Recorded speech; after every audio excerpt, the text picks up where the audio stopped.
شغالين 24 ساعة، مذبوح أنا، والعميل ديدلاينز كانت بصراحة ما هي بسيطة. وهذا بعدين جانا شريك من إذا أنا أتذكر من إيطاليا، كبير، يسوي الكواليتي ريفيو، يدير الجودة، يشوف الجودة مع العميل. فأنا توقعته لما يجي يعني يسأل العميل كيف الموقع بيكون، كيف شو الشباب الشغل، وكيف. تدري إيش سأله؟ وبحكي لك بالإنجليزي وبحاول أترجمها. قال له Are we making you look good؟ كان يؤلمني جدا إني أشوف جنبي الاستشاري بالبدلة حقته فاتح اللابتوب وقاعد يشتغل على ملفات في غاية السرية تخص جهة حكومية. أنا قاعد أشوف المعلومات قدامي، قاعد هذا الشخص بكل يعني لا مبالاة وإهمال قاعد يشتغل عليها في مكان عام. صح. ففي يعني في تسريبات كثيرة صارت، ويمكن أكيد أنت اطلعت على حالات معينة، ملف معين فجأة نلاقيه متداول واتساب، شلون؟ عن طريق واحدة من الشركات الاستشارية. فحساسية وسرية المعلومات ودي أعرف أكثر وش الإجراءات المتبعة داخليا لضبطها وحمايتها. كل سنة كل موظفين الشركة عندهم تدريب فيرتشوال تريننج، يعني بدخل في سيستم اختبار، وبيعملوا له سيناريو إنه تارك اللابتوب وما هو معمول له لوك، يعني لهالدرجة، ولازم ينجح في هذا الاختبار، وإذا ما عمله ينفصل من الشركة. هذا التريننج الموجود awareness. فأنا هل معناه هذه سكرت كل المنافذ؟ أكيد لا. صرفت مع أحد يعمل في شركة من الشركات الاستشارية، قال لي أنا أعرف أنه ساعتي تسعر ب10 أضعاف راتبي. يعني هو مثلا نفترض أنه راتبه 30,000، تسعر خدمته ب300,000 لدى الجهة. وش سبب هذا التضخم الهائل في مع أنه هو طبعا ما يستلم الفارق صح. هذا وين قاعد يروح الفرق هذا؟ البارتنرز الله يبارك لكم ولا وين نروح؟ شفنا حالة يعني يمكن ظهرت الإعلام في نشرتها الجارديان، حالة الفساد في PwC أستراليا، لما بعض الشركاء اللي عندهم استشارات مع الجهة الضريبية سربوا معلومات لزملائهم اللي في الشركات الأوديت أو التدقيق، وكان يعني على إثرها عدة تداعيات. اليوم نفس الحالة هنا كسيت اب، خلينا نقول أنه فيه قطاع مهم قاعد يدخل مع كل جهة حكومية يقدم لهم استشارات، وفي قطاع جنبه قاعد يقدم التدقيق لشركات تتعامل مع هذه الجهات. كيف نتجنب حدوث فساد في هذه الحالة؟ احنا زمان كانوا العملاء يطلع فينا يا أخي أنتم مساكين الاستشاريين تشتغلوا 12-13. فعلا هذا معروف عنكم إنه بيئة العمل عندكم قاتلة يا ابن الحلال. الآن صرنا إحنا نقول للشباب في الجهات الحكومية ريحونا، الله يعينكم أنتم بتشتغلوا، صرنا إحنا نروح هم لسه شغالين. هذا مكسب لا يقاس. هذا الجيل اللي حيكمل في الرؤية بعد 2030.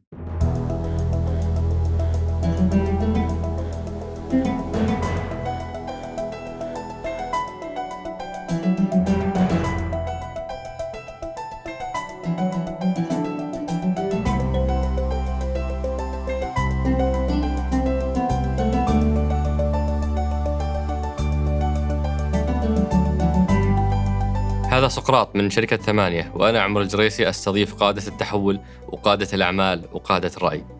ضيف حلقتنا اليوم هو الأستاذ رياض النجار، رئيس مجلس إدارة PwC الشرق الأوسط والمدير المسؤول في مكتب السعودية. PwC هي واحدة من الشركات الاستشارية الكبرى اللي كان لها دور كبير جدا في المرحلة الماضية.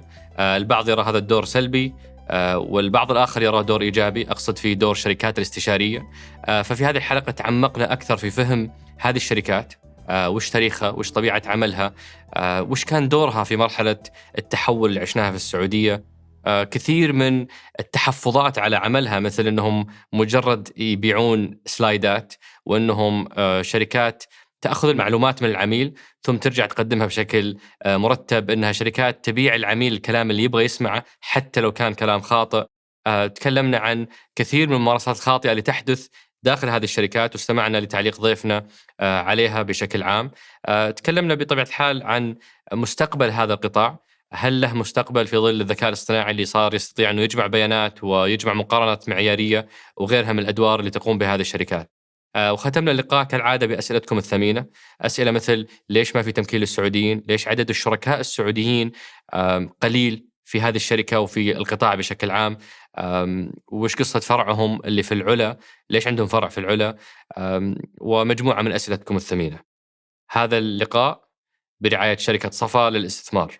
أما الآن أترككم مع الحوار. حياك الله أبو بدر، شرفتنا ونورتنا.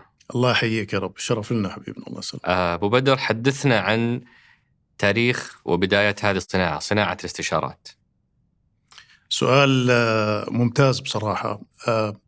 شوف، صناعة الاستشارات بدت من التدقيق. يعني بدت المنظمات أو الشركات، المساهمين في هذه الشركات يطلبوا تدقيق حسابات وتدقيق على البرفورمانس تبع هذه الشركات.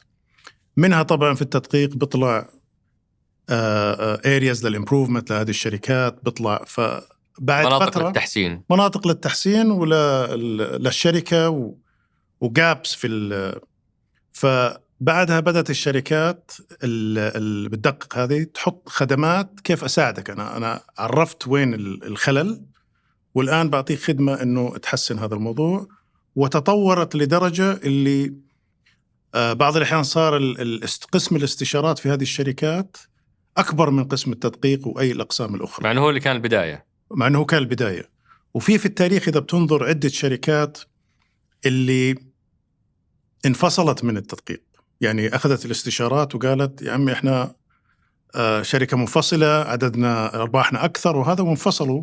وإذا بتنظر للتاريخ في عدة شركات سوت هذا الموضوع. أشهر الأمثلة؟ أشهر الأمثلة آرثر أندرسون. يعني آرثر أندرسون تاريخيا بنت قسم عنده اسمه البزنس كونسلتنج، وبعد سنين من هالسنين انقسمت الشركة لأندرسون كونسلتنج، وصار عندك أندرسون أو آرثر أندرسون وأندرسون كونسلتنج، ودخلوا في قضايا ما ودنا ندخل فيها، وقعدوا سنين في الانترناشونال كورتس، وبعدها انفصلت نهائيا قانونيا، وصارت شركة معروفة الآن عندنا في السوق. وأندرسون للأسف بعدها بكم من سنة انتهت لقضايا في الأوديت والهذا في أمريكا.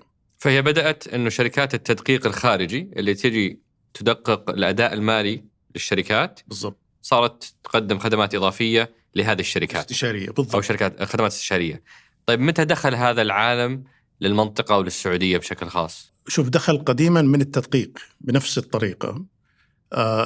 في وضعنا احنا PwC بدأ في عام 79، وكان التركيز أكثر على التدقيق، وخاصة مع ظهور تداول ومع ظهور هذا، فصار الوعي إنه المراجع الحسابات أنا شخصيا بدأت خبرتي في الموضوع في التسعينات، يعني بعد تخرجي من أمريكا. طبعا أنا من مواليد البلد، ورحت أمريكا ودرست واشتغلت هناك لفترة عشان أكسب الخبرة، وجيت جونيور زي الشباب كلها.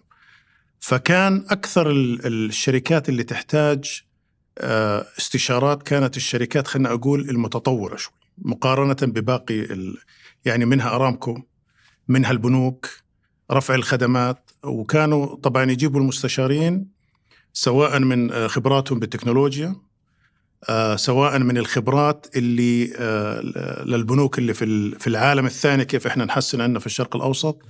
وبدأت تتطور في السعودية بأقسام بالهيلث كير أو بالصحة وبالمناطق الأخرى، لحديت أقول بداية التطور في الحكومة في 2011 عندما بدأت الحكومة تنظر إلى برامج تطوير برامج الباحثين عن العمل كبرنامج حافز. وطبعا ب 2014-2015 مع الرؤية ومع التحول الوطني بدأ الانفعال في هذا السوق، وبدأ يجذب. يعني إذا بتطلع للماضي في التسعينات في أول 2000 ما كان الاستشارة أو شركات الاستشارية شيء ينظر له الشباب السعودي، فهمت علي؟ يعني كانت صعب جدا أنك تلاقي موظف يبغى يشتغل في هذا المجال. الآن مع الجيل الحديث ومع انفعال هذه الشركات بجزء من تنفيذ الرؤية وتنفيذ التحول، أصبح مكان استراتيجي للشركات، ومكان اللي الشباب يطور نفسه، سواء يكمل في المجال هذا أو يروح للحكومة يخدم بتنفيذ الرؤية والتحول الوطني. فهتلاحظ هذه الشركات كثير من الموظفين اللي كانوا فيها الآن متواجدين ماسكين مراكز في بعض الجهات، والحمد لله يعني هذول ساعدوا في التنفيذ الآن. واحنا يعني بنتطرق لدوركم او دور الشركات الاستشاريه في التحول في جزء لاحق من الحلقه، بس ابتداء خلينا نعرف الناس على هيكل هذه الشركات عاده. وش من يملكها؟ وش الخدمات الاقسام الخدمات المقدمه فيها؟ يعني انت اليوم رئيس مجلس اداره الشرق الاوسط، صحيح، والمسؤول عن المكتب السعوديه، فممكن ناخذ امثله عن المنطقة وعن السعودية بشكل خاص. ممتاز. يعني برايس ووتر هاوس كوبرز في الشرق الأوسط متواجدة في 12 دولة. السعودية تعتبر من أكبر الدول اللي في المنطقة، والإمارات وقطر. من أكبر ولا أكبر؟ أكبر. أوكي. أكبر من ريفينيوز، وأكبر من تواجدنا في العملاء والأمور هاي. الآن PwC في العالم تحكي على 151 مكتب حوالين العالم. دخل الشركة في العالم بابليك، هذه المعلومة يعني متوفرة، 53 مليار في العالم دولار. وطبعا إحنا في الشرق الأوسط تقريبا تعاملنا أكبر شيء مع جميع أنحاء العالم، ولكن انتمائنا أكثر شيء أو تعاوننا مع بريطانيا تمتلك جزء من الشرق الأوسط. الاستراكشر إن هي عبارة عن شركة، يعني عندنا فوق 400 شريك في الشرق الأوسط. هذول اللي يملكوا الشركة بقوانين الشركة العالمية، ومتابعين لتقييم معين بالنسبة للشركة وكراتيريا معينة اللي تعتبرك شريك في هذه الشركة. فالسعودية اليوم أنا أمثل الشركة وتنفيذ الشركة، أسمع للعملاء اللي موجودين عندنا واحتياجاتنا في السوق من موظفين، من عملاء، من احتياجات للخبرات اللي متوفرة أو محتاجينها في السوق، وهذه نذهب لبقية العالم. سواء إذا كانت متوفرة عندنا الخبرات هذه، خلينا نقول في الشرق الأوسط بال12 دولة، أفضلنا نجيب من خبراتنا اللي في هذا. إذا ما هي متوفرة نذهب تقصد المستشارين طبعا. فإحنا نتكلم على شركة واحدة لمنطقة الشرق الأوسط. صحيح. يملكها 400 شريك وتعمل في 12 مكتب في الشرق الأوسط، وهذه المكاتب تتبادل المستشارين والخبرات بحسب احتياجاتهم. صحيح. وعندكم أكسس على المستشارين في بقية 150 مكتب حول العالم. يعني أنا دائما بقول هذه إنه اليوم أنت ما تقدر يكون عندك كل الخبرات اللي في العالم في الرياض. صح. فقوة الشركة من قوة النتورك. إنه أنا اليوم، يعني أنت اليوم قبل 5-6 سنوات 7 سنوات ما كنا محتاجين خبرات في السياحة مثلا. اليوم محتاجين الخبرات في السياحة، فتقدر هلا أقدر ترانسفير وأجيب الخبرات هذه وأوزعها على الشباب يتعلموا من الخبرات هذه. فهي قوة الشركة بقوة الشبكة اللي موجودة عندها والنولج اللي موجود، سواء في الشرق الأوسط أو في أوروبا أو في بقية لو بنتكلم عن مكتب السعودية كمثال، شلون مقسم كخدمات أو كشركاء؟ اليوم في السعودية إحنا عندنا 5 خدمات. فعندك إذا استراتيجي أند تقدم كيف عندك الشركات الاستراتيجية في الشرق الأوسط. كانت هي بوز أند كو قبل كم سنة، وبي دبليو سي في العالم قررت إنه نحتاج نقوي هذه الخدمة، وحتلاقي هذه الأكوزيشنز فاستحوذتوا أنتم عليهم. استحوذنا عليهم، فصار عندنا استراتيجيان. عندنا الأشورنس اللي هو الأوديت أو التدقيق طبعا في تدقيق أو الخدمات الاستشارية للمخاطر، وفي اللي بنسميه كور أوديت، التدقيق اللي بتشوفه المالي. عندنا برضو الضريبة، التاكس، فبنسوي للشركات تاكس كونسلتنج، خلينا نحكي ادفايزري، إشارات ضريبية، كومبلاينس، وبعض الأحيان نتعاون مع هيئة الزكاة في الاستراتيجية تبعتها وهذا واحتياجات البلد من هذا الموضوع. عندنا الرابعة اللي هي الصفقات اللي احنا بنسميها بالإنجليزي الديلز. الاي بي اوز، أكثر الاي بي اوز اللي بتشوفها في السعودية بي دبليو سي بتعمل دور فيها، بتساعد في الاي بي او. كنت مستشار الطرح. أوكي. نعم. عندك الاستحواذ، الفالويشنز، الديلز بيسووا هذه الخدمات. وفي جزء قوي في الفترة الأخيرة في الديلز اللي هو بنسميه كابيتال بروجكتس انفراستراكشر، اللي هي مشاريع البنية التحتية، سواء من كوستنج أو سواء من أنك تحط الموديل الأفضل لتنفيذ هذه المشاريع، وكيف تعمل كت للكوست، يعني أنك تنزل التكلفة للمشاريع. القسم الأكبر فيهم اللي هو الكونسلتنج، اللي هو الاستشارات. وهذا الاستشارات قطاعات، يعني عندك قطاع خلينا نحكي الحكومي، عندك وتحت القطاع الحكومي في صحة، في education التعليم، في عدة قطاعات. وعندك اللي احنا بنسميها الكومبتنسيز، اللي هو مثلا تكنولوجي. التكنولوجيا هذه تتطرق لكل الاندستريز. الديجيتال تتطرق أنا إيش أسوي في الصحة، إيش أسوي في الجفرمنت بابليك سيكتور، وهكذا. هذه اللي إحنا بنسميها competencies. وعندك جدارات. أيوة. وعندك اللي هي إدارة التنفيذ.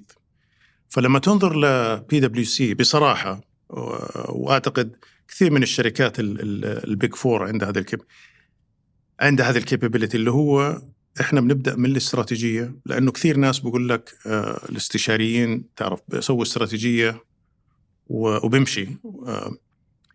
في الشركات هذه يبدأ من الاستراتيجية وينتهي في التنفيذ. إحنا بنسميها strategy to execution. وبصراحة إحنا يمكن أنا شخصياً عشان كذا أنا ركزت حياتي على التنفيذ. لما تشتغل في التنفيذ تستمتع لأنك حتشوف تطفى الثمرة. صحيح. الثمرات.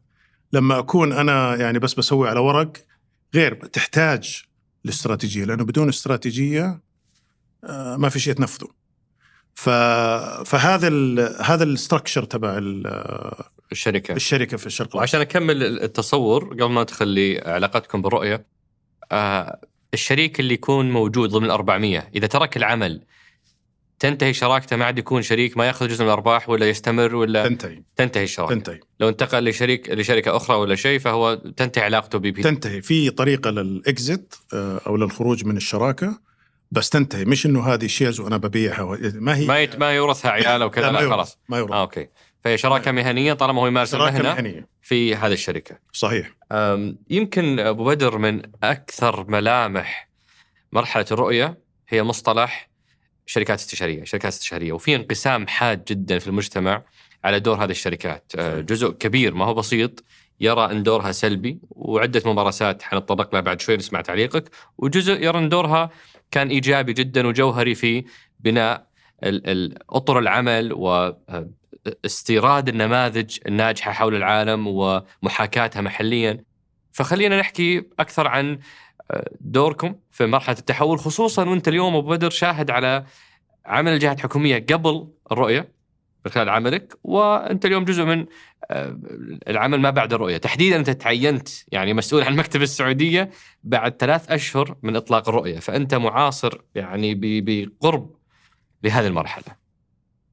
طبعا أنا الحمد لله كان لي الشرف أنه أشتغل على جزء من برنامج التحول الوطني في هذه الفترة. شوف اليوم احنا في المثل هذا اللي يقول لك لا تعيد اختراع العجلة. المملكة العربية السعودية كانت متوجهة لرؤية ما شاء الله. فأنت اليوم ومحطوط لها جدول زمني يعني اعتبره أجريسيف. بس هذا اللي رؤسائنا وحكامنا يعني كانت بهذه الصيغة إنه نبغى ننفذ ونبغى. فما في مجال إنك للغلط، ما في مجال تضيع وقت للتعلم. فأنت اليوم تقول أنا أبغى أبني هذا المبنى. تخيل إنه أنت ما أخذت أي خبرة من مباني ثانية وتشوف وين الخبرات هذه. ما في شيء في العالم إلا تسوي تقريبا. فأنت بتروح تشوف وين كان أفضل مكان نعمل فيه هذه الخبرات أو نعمل فيه هذا المشروع، وكيف أنا أخذه وأحسن عليه.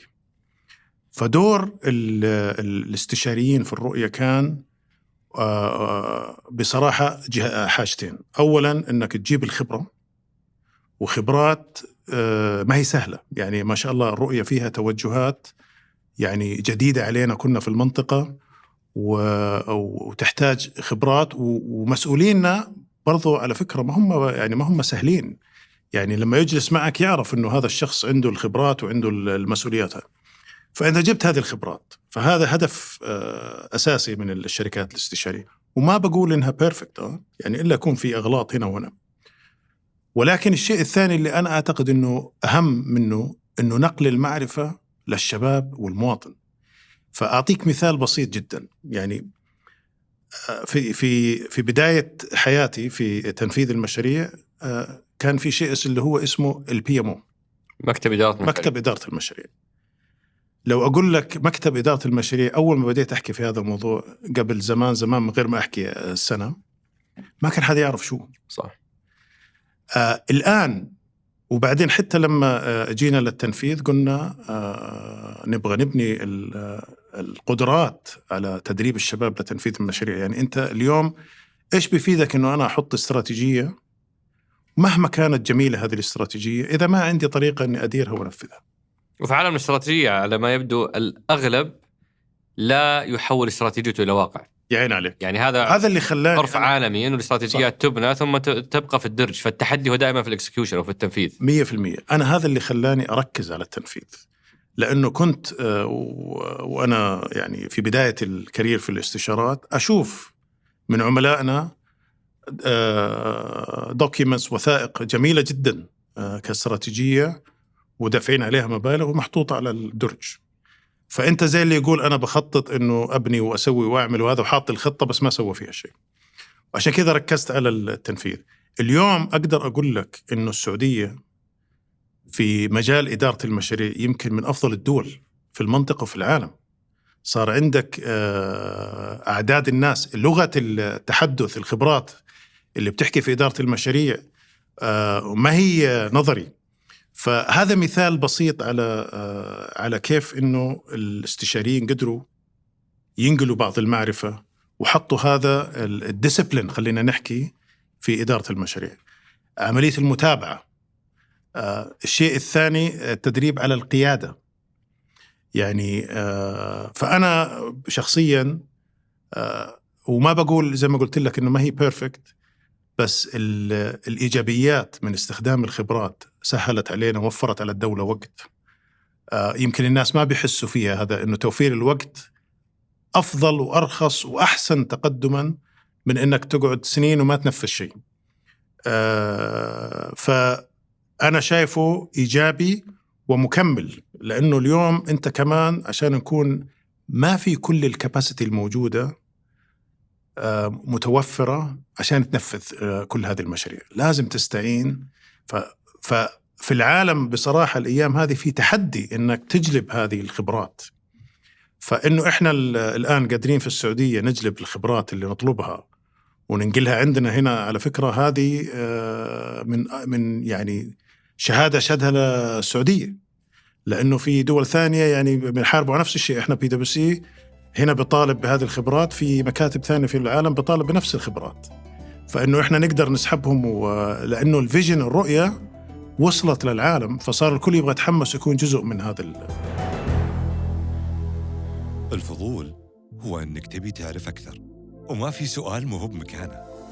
يعني ليه الأرض تسمت أرض لو 3/4 مية؟ شنو هو أكبر رقم في هذا الكون؟ وإحنا ليه بنوزن الذهب بالإيراد؟ مين حدد اتجاه عقارب الساعة؟ وليش الفضاء دايم عتمة؟ الفضول رحلة تاخذك إلى عالم ما له نهاية، وكل ما تعرف أكثر راح تسأل أكثر. الشرق ديسكفري، متع فضولك.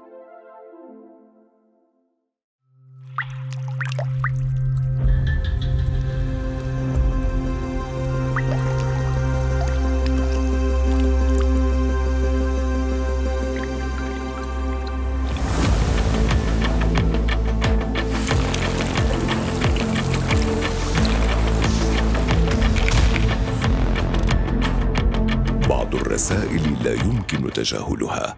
لتتابع العالم، تابع الشرق. ولو بنتكلم بالأرقام، مكتب السعودية عبارة عن كم موظف؟ كم السعوديين؟ كم احنا في السعوديه يعني ولله الحمد عندنا 6 مكاتب في السعوديه، يمكن من اكثر الشركات اللي عندها مكاتب، وان شاء الله في مور كامينج. وين مكاتبكم؟ عندنا مكتبين في الرياض، عندنا مكتب في جده، مكتب في الخبر، مكتب في الظهران، ومكتب في العلا. وتقريبا احنا اليوم طبعا هذا الرقم بيطلع وبنزل اعداد الموظفين فوق 2300 موظف، تتكلم على فوق 56% سعوديين. كم بارتنر في السعودية؟ في السعودية يتعدوا 100 بارتنر، فوق 100. كم منهم سعوديين؟ ما عندي العدد التقريبي، بس أبغى أقول يمكن في حوالي 15 أو 20. 15% هم السعوديين أو 20. كلها مفهوم المكاتب إلا مكتب العلا.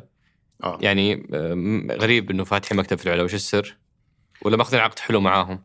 شوف العلا، أولا إحنا بدينا مع العلا من بدايتها، والعلا يعني أنا بالنسبة لي شخصيا وللشركة حسينا إنه يعني السلوغن تبع الشركة إنه نكون قريبين للكوميونيتيز. فالعلا أعطتنا، طبعا شفنا توجه العلا وأخونا عمرو المدني والدولة توجهها في العلا، وشفنا الامبيشن يعني الاكسايتمنت للي بيصير في العلا. فمن البداية اتفقنا انه احنا ما حنا كونسلتنت وكلاينت، او ما حنا مستشار وعميل، احنا شركاء في هذا الموضوع. اثنين اتفقنا انه نبغى نتعاون مع بعض بهذا الموضوع، واحنا عشان ندعم العلا من تدريب للمواطنين اللي عايشين هناك خارج عن المشاريع، انه هذه المنطقة حيصير فيها تغييرات كبيرة، حيصير فيها سمول بزنسز كثيرة والشركات الصغيرة والمتوسطة. فدخلنا في مجال انه ندرب ونساعد في مسؤولية مجتمعية. اللي كم دربتوا؟ والله الأعداد دربنا، بجيب لك الأعداد بس ما هي معي الآن، بس دربنا عدد كبير من البزنس بيبل اللي في العلا. وزائد انه في الاتفاق مع العلا قلنا احنا نبغى نعين كبي دبليو سي 13 احنا كان هدفنا 20 13 شاب متخرج سعودي من العلا نفسها، ونحطهم في بي دبليو سي يشتغلوا معنا لمدة سنة، وإن شاء الله يكونوا مهيئين ونرجعهم للعلا مستشارين.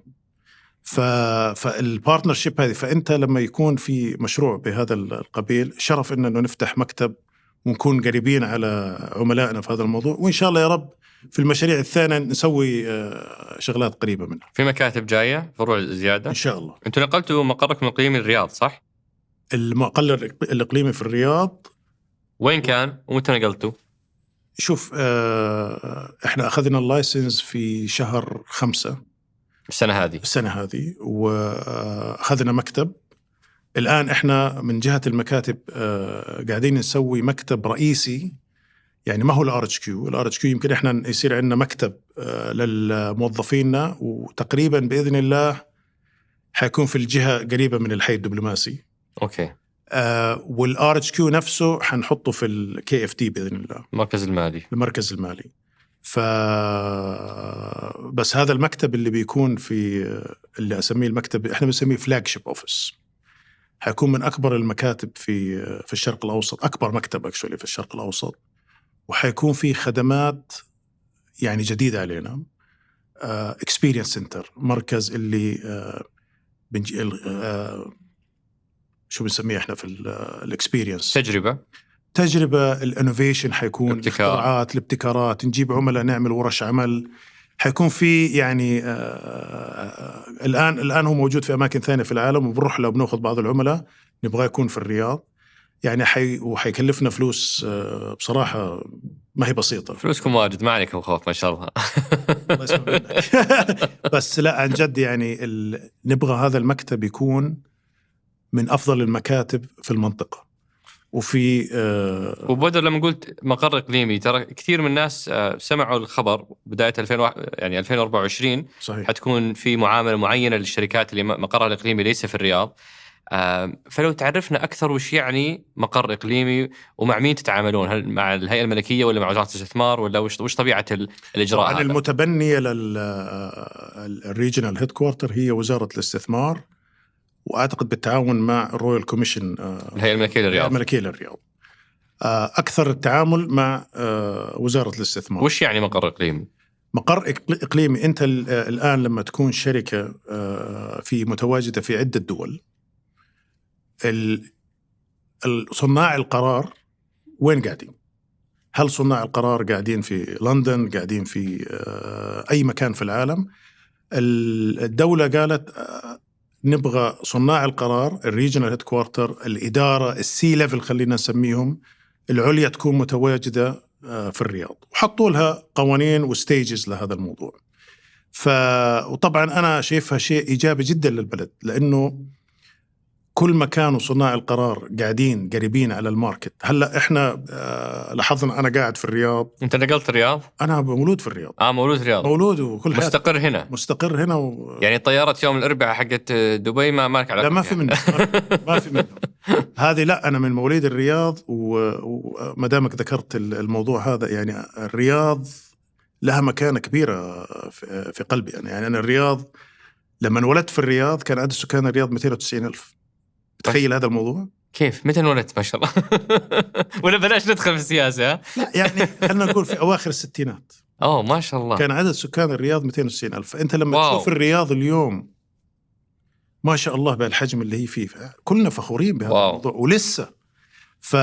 يعني فالرياض هوم. فأنا لما قالوا إنه نبغى المكتب الإقليمي يكون في الرياض، طب ما يعني يا هلا، فهمت علي؟ بالعكس، وإحنا فعلناها وحطينا السي ليفلز اللي ما كانوا متواجدين في الرياض. السي ليفل اللي هم رؤساء التنفيذيين. رؤساء تنفيذيين أغلبية ترى في الرياض، بس اللي ما كانوا موجودين في الرياض نقلناهم للرياض. كانت سلسة سموث ولا وش أبرز تحدي كان يمنع هؤلاء من الانتقال للرياض؟ شوف، هي اليوم أنا لو أجي أقول لك أنت عايش في مكان ومتعود عليه ولك يور لايف ستايل، وعندك أو حياتك الاجتماعية، وعندك أصدقائك وعندك أقارب، وأقول لك معلش أنا بنقل المقر الإقليمي ما أدري مصر، القاهرة. أنت كشخص يعني أترك هذه. أعتقد اللي كانت من أصعب الحاجات. يعني لو قالوا لي اليوم انقل لمكان ثاني حتكون صعب علي، فهمت علي؟ طبعا هذه كان لها انسنتيفز، وفي ناس اضطرينا يعني نغير لهم الرولز لحاجات أو الدور تبعهم لشيء آخر.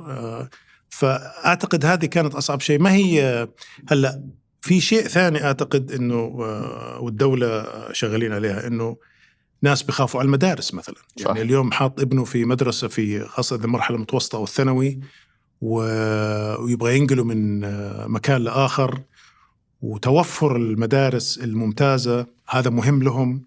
فيعني فيها تحديات أكثر على المستوى الاجتماعي أكثر من أي شيء آخر. وكم زملائك اللي انتقلوا من المقر الإقليمي السابق إلى الرياض؟ طبعا وزارة الاستثمار حاطة خطة تدريجية. أعتقد اللانش كان طالب في بداية السنة ل 15 واحد. احنا تعدينا هذا الرقم. ف15 طبعا هذه أنا بحكي على السي ليفلز. وبعدين من أصل كم؟ شوف، هي بتعتمد على كل شركة. صح. لا بالنسبة لحالتكم أنتم 15 من أصل كم؟ ما في. يعني احنا الآن أهم شيء عندنا الرؤساء. أنت لا تنسى هذه ريجنال. يعني أنت بتحكي على مركز إقليمي. صح. هي الإدارة لكل الإدارة ما بتتعدى 18 ل 20. بس أنت بعدين بدك تقرر اللي تحتهم متى أنقلهم حيظلوا. أنت فهمت علي؟ فهذه بتعتمد على وكثير كانوا يعني بعض الناس يعني قلقين من سهولة التحايل على هذا الشرط، لأنه صعب قياسه. وش يعني مقر إقليمي؟ هل طيب لو أنا ساكن أروح الويكند هنا وأقعد هنا؟ من واقع تجربتكم أنتم كيف عملية ضبط هذا الموضوع؟ شوف، بصراحة ما يعني اللي بالنسبة لنا إحنا ما بنأخذ أي شيء إنه نبغى نسوي كذا عشان نرضي ولكن أنا من خبرتي في البلد أنه في تدقيق لهذه الأمور وفي تتبع لهذه الأمور. ولكن عشان أكون كمان عادل، يعني أنت بتحكي على مركز إقليمي، يعني هذول الناس حيكون مسؤول عن منطقة، فهو من واجبه يتنقل ويروح على هذه الدول يتأكد والعمل سائر وهذا. فما أعتقد حتكون سهلة اللعب بهذا الموضوع. بس وش أهم معيار؟ هل هو مقر السكن ولا الأسرة ولا المدارس ولا المكتب؟ وش أهم معيار لقياس إنه هذه الشركة فعلا مقرها الإقليمي هنا ولا هذا ولا ما هو هنا؟ شوف، أنا برأيي يمكن أهم معيار حجم الاستثمار في البلد. يعني اليوم لما تشوف أنت شركة تستثمر كثير في البلد، سواء من توظيف، سواء من يعني استثمارات واستثمار من acquisitions بالمستقبل، يعني فهذه بتقيم طبعا التشيك ليست إنه هذا موجود أو مش موجود، حتبين هذه. فهمت علي؟ بس هي حتى لو أنا اليوم قاعد في الرياض وما أنا قاعد أستثمر في الرياض، إيش استفدت أنت؟ فأنا برأيي بالأخير هي طبعا وجودهم أكيد 100%، والتالي إنه حجم الاستثمار، الالتزام للبلد. هذا أعتقد شيء هذه صعب أنك تقيسها. بس حتبين من الأفعال. أنا يمكن يعني بنتقل لأبو بدر لجزء مهم من هالحلقة، اللي هو أهم المآخذ أو الملاحظات أو المفاهيم المتداولة عن الشركات الاستشارية. نعم. وأخذ تعليقك عليها. يمكن أبدأ بحديث للأمير عبد العزيز بن سلمان الله يحفظه وزير الطاقة. أدرت معه جلسة حوارية في مؤتمر مسك العام الماضي، مسك جلوبال فورم، وكان يقول أنا ضد التوسع في الاستعانة بالشركات الاستشارية، لأنها مخاطرة في ذاكرة المنشأة نفسها. لما تكون كل الخبرة والتاريخ والمعرفة عند فريق رحال هو يجي يشتغل على المشروع ثم يختفي، أنا قاعد أغامر بإرث كامل لهذه المؤسسة. فهو كان عنده رأي جدا يعني صارم في هذا الموضوع. فوش رأيك على جزئية أنه الشركات الاستشارية هي حل سريع مريح لكنه يهدر ذاكرة المنشآت ويتسبب في تسرب المعرفة والتاريخ حق هذه المنشآت؟ الشركات الاستشارية لازم يكون في يعني تقييم ليش احنا بنجيب الشركات الاستشارية. أنا بقول الشركات تجاب لما يكون الخبرة غير متوفرة، خبرة جديدة على المنشأة، ما في القدرات متوفرة أو الكاباسيتي لهذه فما في يعني مش لازم نجيب الشركات الاستشارية لأي حاجات متوفرة. إذا الخبرات موجودة عندي وأنا كمنظمة أو كجهة سويت هذه المشاريع، ما في داعي إنه بس مو بهذا اللي قاعد يصير. الممارسة اللي قاعدين نشوفها اليوم في الجهات الحكومية ابتداء من 2015 إنه فيه إسراف في الاستعانة بالشركات الاستشارية من وجهة نظر كثيرين في شيء مهم، وحتى بعضهم كان يعين سكرتير من شركة استشارية ويوميته 8,000 ريال 9,000 ريال اليومية حقته، وهو راتبه في الماركت يمكن يوميته 1,000 ريال. فإحنا نتكلم على abusing أو سوء استخدام الاستعانة بالشركات الاستشارية. هذه ممارسات موجودة وأنت مطلع عليها ولا لا؟ يعني أنه سكرتير من شركات استشارية جديدة علي بصراحة. أوكي، ما قد شفت الحالة هذه. ما قد شفت الحالة، ولكن طبعا هي الغلط بيجي من الطرفين. إذا الجهة يعني لأي شيء جيب استشاري والشركة الاستشارية ما بتقيم الفاليو. يعني أنا اليوم كPwC أحتاج إني أشوف أنا إيش القيمة اللي بضيفها لك، ما هو أي مشروع الشركات. يعني تقول الأشياء لا ما أظن تقول. إذا قال إذا العميل يقول لك بدفع لك المبلغ هذا، ما أظنك بتقول لا. لا شوف، في أشياء أكيد إحنا بنقول لا، كثير بنقول لا. مثل يعني أقصد وش الأشياء اللي تفضلون؟ يعني إحنا أصلا إحنا عندنا طريقة اللي to evaluate بنسميها go no go. عندنا كوميتي.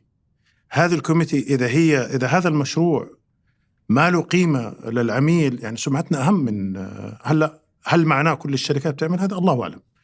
فأنا قصدي إنه يعني كنصيحة إنه لازم نجيب الشركات الاستشارية في المكان اللي يضيفوا قيمة فيه. ما هو هل الغلطات موجودة؟ أكيد موجودة لا شك. فهذه من جهة. الآن إذا أنا جبت الشركة الاستشارية على مشروع اللي أنا حستفيد منه، الخبرات ما هي متوفرة عندي ولا الكاباسيتي موجودة عندي، لازم أنا كجهة ولازم أنا كشركة استشارية أقول كيف عملية نقل المعرفة. يعني اليوم زي ما أنت ذكرت أخوي عمر، إذا اليوم أنا جيت وسويت المشروع وخلصته وأمورك تمام وهذا، وأنت ما استفدت من هذه الخبرة من موظفينك، خسارة. مين؟ غلطة مين هذه؟ الاثنين، لأنه أنت لازم تطالب إنه أنا وهذا، أو إنه أنا أبغاك وأنت طالع. وعلى فكرة العملاء في السعودية بالذات الجهات الحكومية من سنين أنا شايفهم الأغلبية يقول لك أهم شيء عندي knowledge transfer، نقل المعرفة. وكيف يكون شكل نقل المعرفة؟ شوف لها عدة طرق. تتسلم وبس؟ لا كفاءات تتدرب؟ شوف إذا documents هذه كتب نقراها كلنا صح.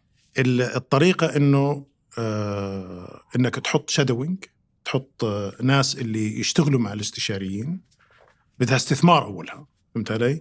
في تدريب نظري وتدريب الفعلي اللي هو الشدوي. الطريقة الوحيدة أنا شفتها إنه الناس تشتغل قراءة، والكلاس روم هذه بتعطيك زي الانترودكشن أو زي المدخل المجال، بس هذول أفضل شيء. عشان كذا أنا أعطيتك مثال قبل شوي إنه في العلا عيننا إحنا PwC، شوف نقل المعرفة، عيننا 13 واحد، والآن إن شاء الله بنعين كمان حيشتغلوا معانا كPwC لمدة سنة من أبناء العلا، بعدين ينتقلون للهيئة لها عشان نساعد في لأنه يعني هذه الخبرة ما هي متوفر كثير في اللوكال ماركت في العلا. فعشان كذا النقل يعني لازم نصير نفكر في كل مشروع كيف أنقل هذه المعرفة. أنا لما كنت بسموها سينيور كونسلتنت، يعني يعتبر فريش بهذيك الأيام، أنا متذكر واحد من عملائنا بصراحة، كانوا عندنا فريق خبراء من بريطانيا، وقال لي رياض، هذا من زي ما تقول من المنتورز، من الناس اللي احترمهم كثير، أنت الآن لازم تكون زي الإسفنجة. كيف الإسفنجة تشرب الموية؟ أنت اشرب النوليدج، العلم. وفعلا فأنت كل الخبرات هذه. فأنا بقول لأي جهة تستخدم استشاريين، فرصتك تستثمر، تعلم شبابك بالواقع، ولأنه مرة مرتين وبعدين لازم الشباب يسووها لحالهم. من تطور البناء إلى أناقة التصميم ورفاهية الخدمات مع تميز الموقع، حلول سكنية مبتكرة ومستدامة مع شركة صفا للاستثمار. المزيد في وصف الحلقة.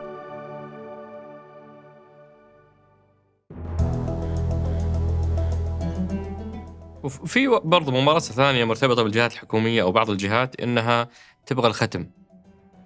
أكيد إنك سمعت أنت المعلومة هذه، إنه في جهة حتقدم أو في مسؤول خلينا نقول بيقدم على مديره ملف عشان ما يتحمل مسؤولية وش بيصير في الملف، جيب واحدة من الأسماء اللامعة خليها تعطيك الختم. وفعليا الشركات الاستشارية تجي تسمع من الموظفين المشكلة، ثم تسمع من الموظفين الحلول، وتجيب لها شوية من القطاع الخاص ببلاش، تسوي معهم ورشة عمل وتأخذ منهم حلول، وترتب هذا كله في سلايدات كويسة، وتعتبر أنه هذه هي المخرج حقه، وتأخذ عليه ملايين.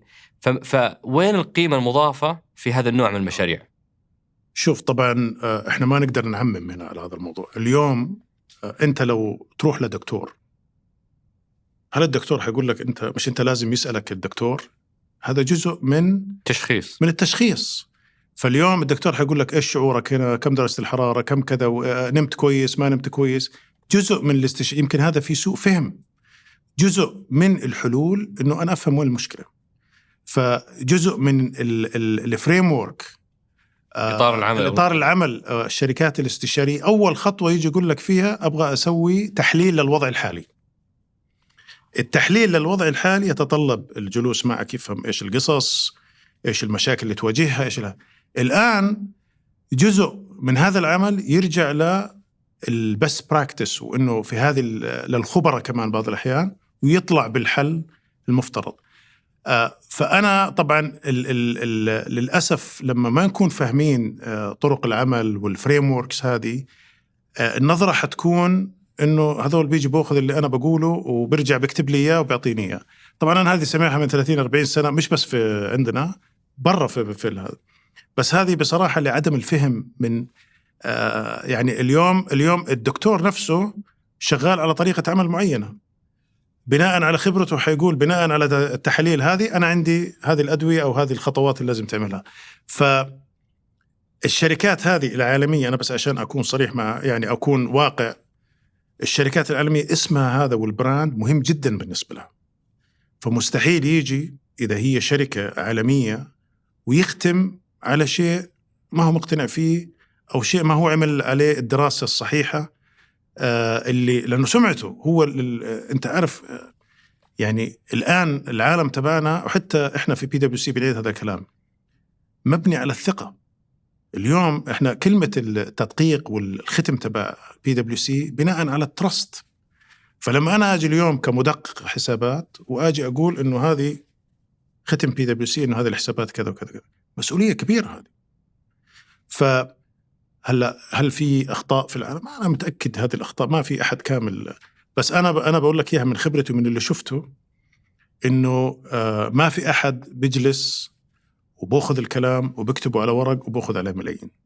يعني إحنا وعملائنا يعني أذكياء وناس فهمانة، ما هي فهي جلب الخبرات، نفهم الوضع الحالي، وبعدين أرجع لك بالريكومنديشن مبنية على مئات السنين من الخبرات وخبرة من حوالين العالم اللي ممكن يفتوا في هذا الموضوع إنه هذه أفضل طريقة لتعالج المشكلة اللي موجودة. وعشان نفهم، لأنه هذا يمكن يكون أكثر مثال، ويمكن يكون أتوقع الاستشارات هي أكبر مصدر من مصادر دخلكم ولا لا حاليا في السعودية. صحيح. فهذا أكثر نموذج مستخدم بالذات مع القطاع الحكومي، هو العميل الأكبر لكم. أعطينا مثال، إذا تقدر تذكر الاسم يا سلام، إذا ما تقدر أفهم حساسية بعض المشاريع، لكن أبغى أفهم دورة حياة مشروع من أول ما طرح، كيف أنتم تنافستوا عليه وفزتوا فيه، ومراحل العمل إلى مرحلة التسليم والمغادرة، أو إذا كان في نهاية أخرى، ودنا نأخذ دورة الحياة كاملة. طيب أنا حذكر مشروع من غير ما أحكي الاسم. هذا المشروع كان فيه استراتيجية اشتغلت عليها عدة شركات، وهي من الهيئات الموجودة في الدولة، وما فيها أحد. الآن هذه الهيئة ستقام وما في إلا خطة استراتيجية. هيئة جديدة توها. هيئة جديدة. أوكي. هذا الكلام طبعا من عدة سنوات. أوكي. ودور PwC كان إنه تعال فعلوا هذه الجهة، فانحطت الخطط اللازمة لتفعيل، وكان في أدوار إذا ما هي متوفرة، ونحط خطة للتعيين من الرئيس التنفيذي من الجهات الموجودة. بس آسف، وش كانت المناقصة؟ عبارة عن إيش مناقصة؟ وش مسمى المناقصة؟ تفعيل BOT Build Operate وترانسفير. بناء تشغيل نقل ونقل. وهذول ترى هذه نوعية المشاريع هاي ممتاز جدا لأنها بتوريك الفاليو، بس صعبة جدا لأنه تبغى تشغل بسرعة. فلعبنا أدوار بعض المراكز في الهيئة، وكل مركز مين بيتعين عليه، ونحط طبعا الخطة. فأنتوا سويتوا الهيكل التنظيمي، استقطبتوا الأشخاص. مثلا خلينا أعطيك يعني مثلا عندك HR البوليسيز والبروسيجرز لشؤون الموظفين، البوليسيز والبروسيجرز أو العمليات الإجرائية للمحاسبة، التكنولوجيا، هذا كله داخلي عشان أنت تجهز. وهذه الهيئة نفسها كانت بتسوي عمليات خارجية، يعني إنها تبدأ في العمل الخارجي لمدة تقريبا 1.5 سنة. وكل فترة كل ما كنا يتعين أشخاص معين نطلع من ففي البداية موظفينكم هم اللي كانوا معبين. بدأت تنشأ هذه الهيئة، والآن اليوم هيئة من أكبر الهيئات، يعني ما فيها PwC الحمد لله. يمكن فيها فوق 800 موظف اليوم، ومن الهيئات المتطورة، وإحنا غير متواجدين فيها الآن. فهمت علي؟ فهي بناء الهيئة نفسها الماستر بلان تبع الهيئة، الخطة الاستراتيجية للهيئة، وتعيين الموظفين، بناء القوائم المالية، بناء الاي تي، بناء كل الفانكشنز او كل العمليات اللي تحتاجها الهيئة لتنفيذ. وبنفس الوقت كان تطلع تغييرات، يعني كان في خلينا نقول اشياء جديدة تطلع، ايفنتس معينة بتصير في نفس الهيئة ما كان مخطط لها يعني سابقا، بس كانت مهمة جدا، فتدخلوا تنفذوا وبعدين تطلع. لو أخذنا هذا المثال أبو بدر، خلينا نرجع نتحدى شوية المثال هذا، بدنا نقول وين الجديد في الموضوع. ما هي بأول هيئة نأسسها، ما هو بأول هيكل يتسوى. الHR البوليسيز والبروسيجرز هي نفسها موجودة في أغلب الجهات. ليش أحتاج أجيب شركة استشارية؟ أنا عندي عشرات الهيئات أقدر أستفيد من تجربتها في أني أسس هذه الهيئة وبدون ما أدفع هذه الملايين للشركات الاستشارية. وين القيمة المضافة حقتك؟ أنا بقول لك ممتاز السؤال. طبعا اليوم أنت لما هذا السؤال يعني لما ينطرح بهذه الطريقة يفترض إنه كل هذه الكابابيليتيز موجودة، ولا بتشتغل تحت نظام اللي يديرها وينفذها مع بعض، ولا تحت نظام اللي يكون مهيئ لطلبات العميل والأمور هذه موجودة. هلا أعطيك بنفس هذا المشروع اللي أنا ذكرت لك إياه، انطلب مشروع من أعلى الجهات في لنفس هذه الهيئة، يتنفذ بخلال 55 يوم.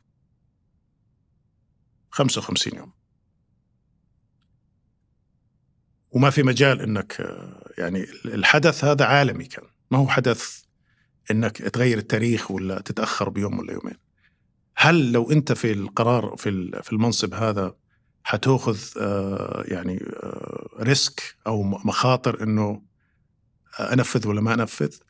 فالفاليو إنه الشركات هذه أو شركتنا بهذاك الوقت أعطت assurances بالخبرات اللي اجت وسوت هذا الموضوع. طبعا هم أول ما جاءوا قالوا له 55 يوم وين أنتوا يا، ولكن تنفذ.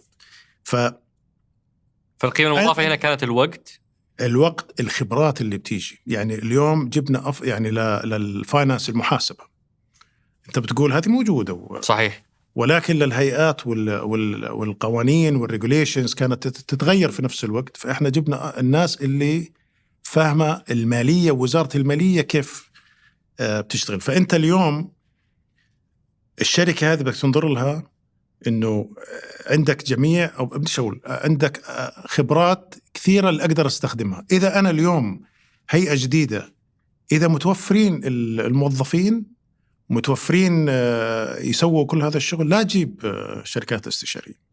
هي كانت كيف أسرع عملية إنشاء هذه الهيئة وتفعيلها وتسليمها وامشي. فهمت علي؟ وهذه نوعية هذه المشاريع تسعيرتها فكرة غير عن، بس عشان أنت لأن قلت نصرف الملايين، الأسعار للمشاريع اللي زي هذه BOT مختلفة نهائيا عن مشاريع استراتيجية، مشاريع لأنه نوعية القدرات بالذات لما تيجي لأوبريشنز. الأوبريشنز هذا day to day، فهذه غير، لأنه هذول الأشخاص مختلفين عن اللي بيسووا الاستراتيجية والأمور هاي. وما دام جبت طاري التكلفة، يعني واحدة برضو من التساؤلات على كيف تسعرون، لأن أنتم أغلب الموديل حقكم يعتمد على يومية المستشار أو يومية البارتنر. صرفت مع أحد يعمل في شركة من الشركات الاستشارية، قال لي أنا أعرف أنه ساعتي تسعر ب10 أضعاف راتبي. يعني هو مثلا نفترض أنه راتبه 30,000، تسعر خدمته ب300,000 لدى الجهة. وش سبب هذا التضخم الهائل في، مع أنه هو طبعا ما يستلم الفارق صح. هذا وين قاعد يروح الفرق هذا؟ البارتنرز الله يبارك لكم، ولا وين يروح؟ لا يا ريت. شوف خليني هذه نقطة مهمة بصراحة جدا. اليوم عندك لما في تكاليف للشركات الاستشارية، تكاليف بحوثات، أنا ذكرت لك مكاتب، ذكرت لك experience centers، مركز العميل، في بحوثات، في ريسيرش أو بحوثات بتصير على مستوى العالم، في أنظمة وديجيتال، يعني في تكاليف لأنك تشغل شركة بهذا الحجم، تكاليف من بحوثات، تكاليف من الخبراء، تكاليف من هذا. هذه اليوم رياض بكلفني إكس، فالشركات هذه بتيجي بتقول أنا تكلفة كل هذا الدعم اللي بيصير عشان رياض يكون، وتتقسم على عدد الموظفين، فكل ما زاد عدد الموظفين على فكرة المفروض إنه طبعا هي بتزيد شوية تكلفة، بس المفروض إنه الأوفر هيد خلينا نسميه يقل. فهذه التكلفة الماركتينج كل السبورت فانكشن تنحط فوق تكلفة الشخص وبنحط عليها المارج، عشان كذا بتبين. فكل ما بتبين أعلى بكثير، إنه يعني أنا هذا كم جبته أنا بدفع له طبعا، بس هذا الشخص اللي قاعد قدامك وراه جيش، وراه بحوثات، وراه أنظمة نوليدج معرفة، عنده أكسس لكل الخبرة، فكل هذا له ثمن. أنت فهمت علي؟ فيمكن الناس يشوفوها إنها مرتفعة جدا، بس ما هو، بس بصراحة إذا ما حطوا هذه الاستثمارات في هذه الأنظمة وهذه المعرفة وهذه البحوثات ما نقدر نفيد العملاء بالطريقة اللي إحنا نفيدها. وبشكل عام القطاع كم المارجن فيه؟ تختلف، ما هو ما تقدر كأفرج. لا ما تقدر، لأنه يعني من خدمة لخدمة تختلف نهائيا. يعني أنت بالأوديت غير عن الدي. لا في الاستشارات، خلينا نتكلم في الاستشارات. حتى في الاستشارات وش الرينج حقكم؟ يعني لا يقل عن كذا ولا يزيد عن كذا، وش الرينج؟ والله شوف، ما عندي هذه المعلومة، لأنها زي ما حكيت لك متوزعة كثير على الخدمات. يعني التكنولوجي غير عن الاستشارة. بصراحة ماني عارف أطلع لك في رقم في رينج بصراحة. أوكي. وكثير من الأحيان إحنا للأسف، خلينا أحكي لك هذه النقطة مهمة، في توجه إحنا لنا فترة بنحكي فيه، وأعتقد هذا اللي يمكن يساعد في المستقبل كيف الاستشارات تستفيد منها الجهات الخاصة، اللي هو إحنا بنسميه value based arrangement. يعني أنا اليوم الشركة الاستشارية لما أجيبها بتوقع مخرجات أعمال، وهذه المخرجات ما بحكي على ورق، أنا مخرجات خلينا نقول تنقيص تكلفة الكذا، تكلفة السبلاي بمبلغ معين، نتائج اللي تقدر تعملها. إنه أنا اليوم مستعدين كثير شركات استشارية تقول لك أنا تصير تحاسبني على النتائج. أعتقد هذا التوجه في المستقبل لازم يكون هو القائم. إحنا بنسويه في بعض الأماكن بس مش الكل، ونظام نظام الشراء بعض الأحيان ما يكون في هذه الخدمة، ولا أكثر هذه الشركات مستعدة تيجي تقول. وهذا اللي أعتقد أنت تعرف الجاد من اللي النظري، إنه اليوم أنا أبغى أوفر تكاليف الأوبريشنز تبعتي في الجهة 50% أو 40% أو 80%، وبنفس الوقت بخسر الخدمة. الشركات الاستشارية بتسوي دراستها، بتيجي تقول لك تعال أنا مستعد إني أسوي لك هذا المشروع، بتدفع لي حسب النتائج. الآن في جهات كثيرة بالدول اللي في أمريكا بدأوا يتجهوا بهذا الموضوع. أنا أتوقع إنه إحنا لازم نتوجه بهذا التوجه في المستقبل. يمكن مش في مرحلة الترانسفورميشن، لأنه بده يكون عندك ديتا معينة تعرف بالضبط وين هذا. بس فأنا أتمنى أن أكون شرحت موضوع كيف ينحسب الكوست. لأنه هذا السؤال على فكرة من وأنا صغير طبعا هذا السؤال يعني يا رياض أنت لو جبتك كذا صحيح. الفرق إنه بيجيك رياض، بس لما يجيك رياض باسم PwC معناها PwC لازم تدعمه بكل المعرفة وبكل المعلومات وبكل الاستثمارات اللي حطتها في هذا الشخص. يعني بما أن نتكلم أيضا على بعض الملحوظات أو المآخذ على الشركات الاستشارية، واحد من أهمها وأكثرها حساسية هو موضوع تعارض المصالح أو سوء استغلال الكروس سيلينج. يعني فيه زميل قاعد يسوي تدقيق على شركة، وجنبه في المكتب زميل قاعد يقدم استشارة للجهة الحكومية اللي تشرف على هذه الشركة. شفنا حالة يعني يمكن ظهرت الإعلام في نشرتها الجارديان، حالة الفساد في PwC أستراليا، لما بعض الشركاء اللي عندهم استشارات مع الجهة الضريبية سربوا معلومات لزملائهم اللي في الشركات الأوديت أو التدقيق، وكان يعني على أثرها عدة تداعيات. اليوم نفس الحالة هنا كسيت اب، خلينا نقول إنه فيه قطاع مهم قاعد يدخل مع كل جهة حكومية يقدم لهم استشارات، وفي قطاع جنبه قاعد يقدم التدقيق لشركات تتعامل مع هذه الجهات. كيف نتجنب حدوث فساد في هذه الحالة؟ طبعا احنا دائما لما يكون ما بنسمع الا لما يصير في مشكله، فهمت علي؟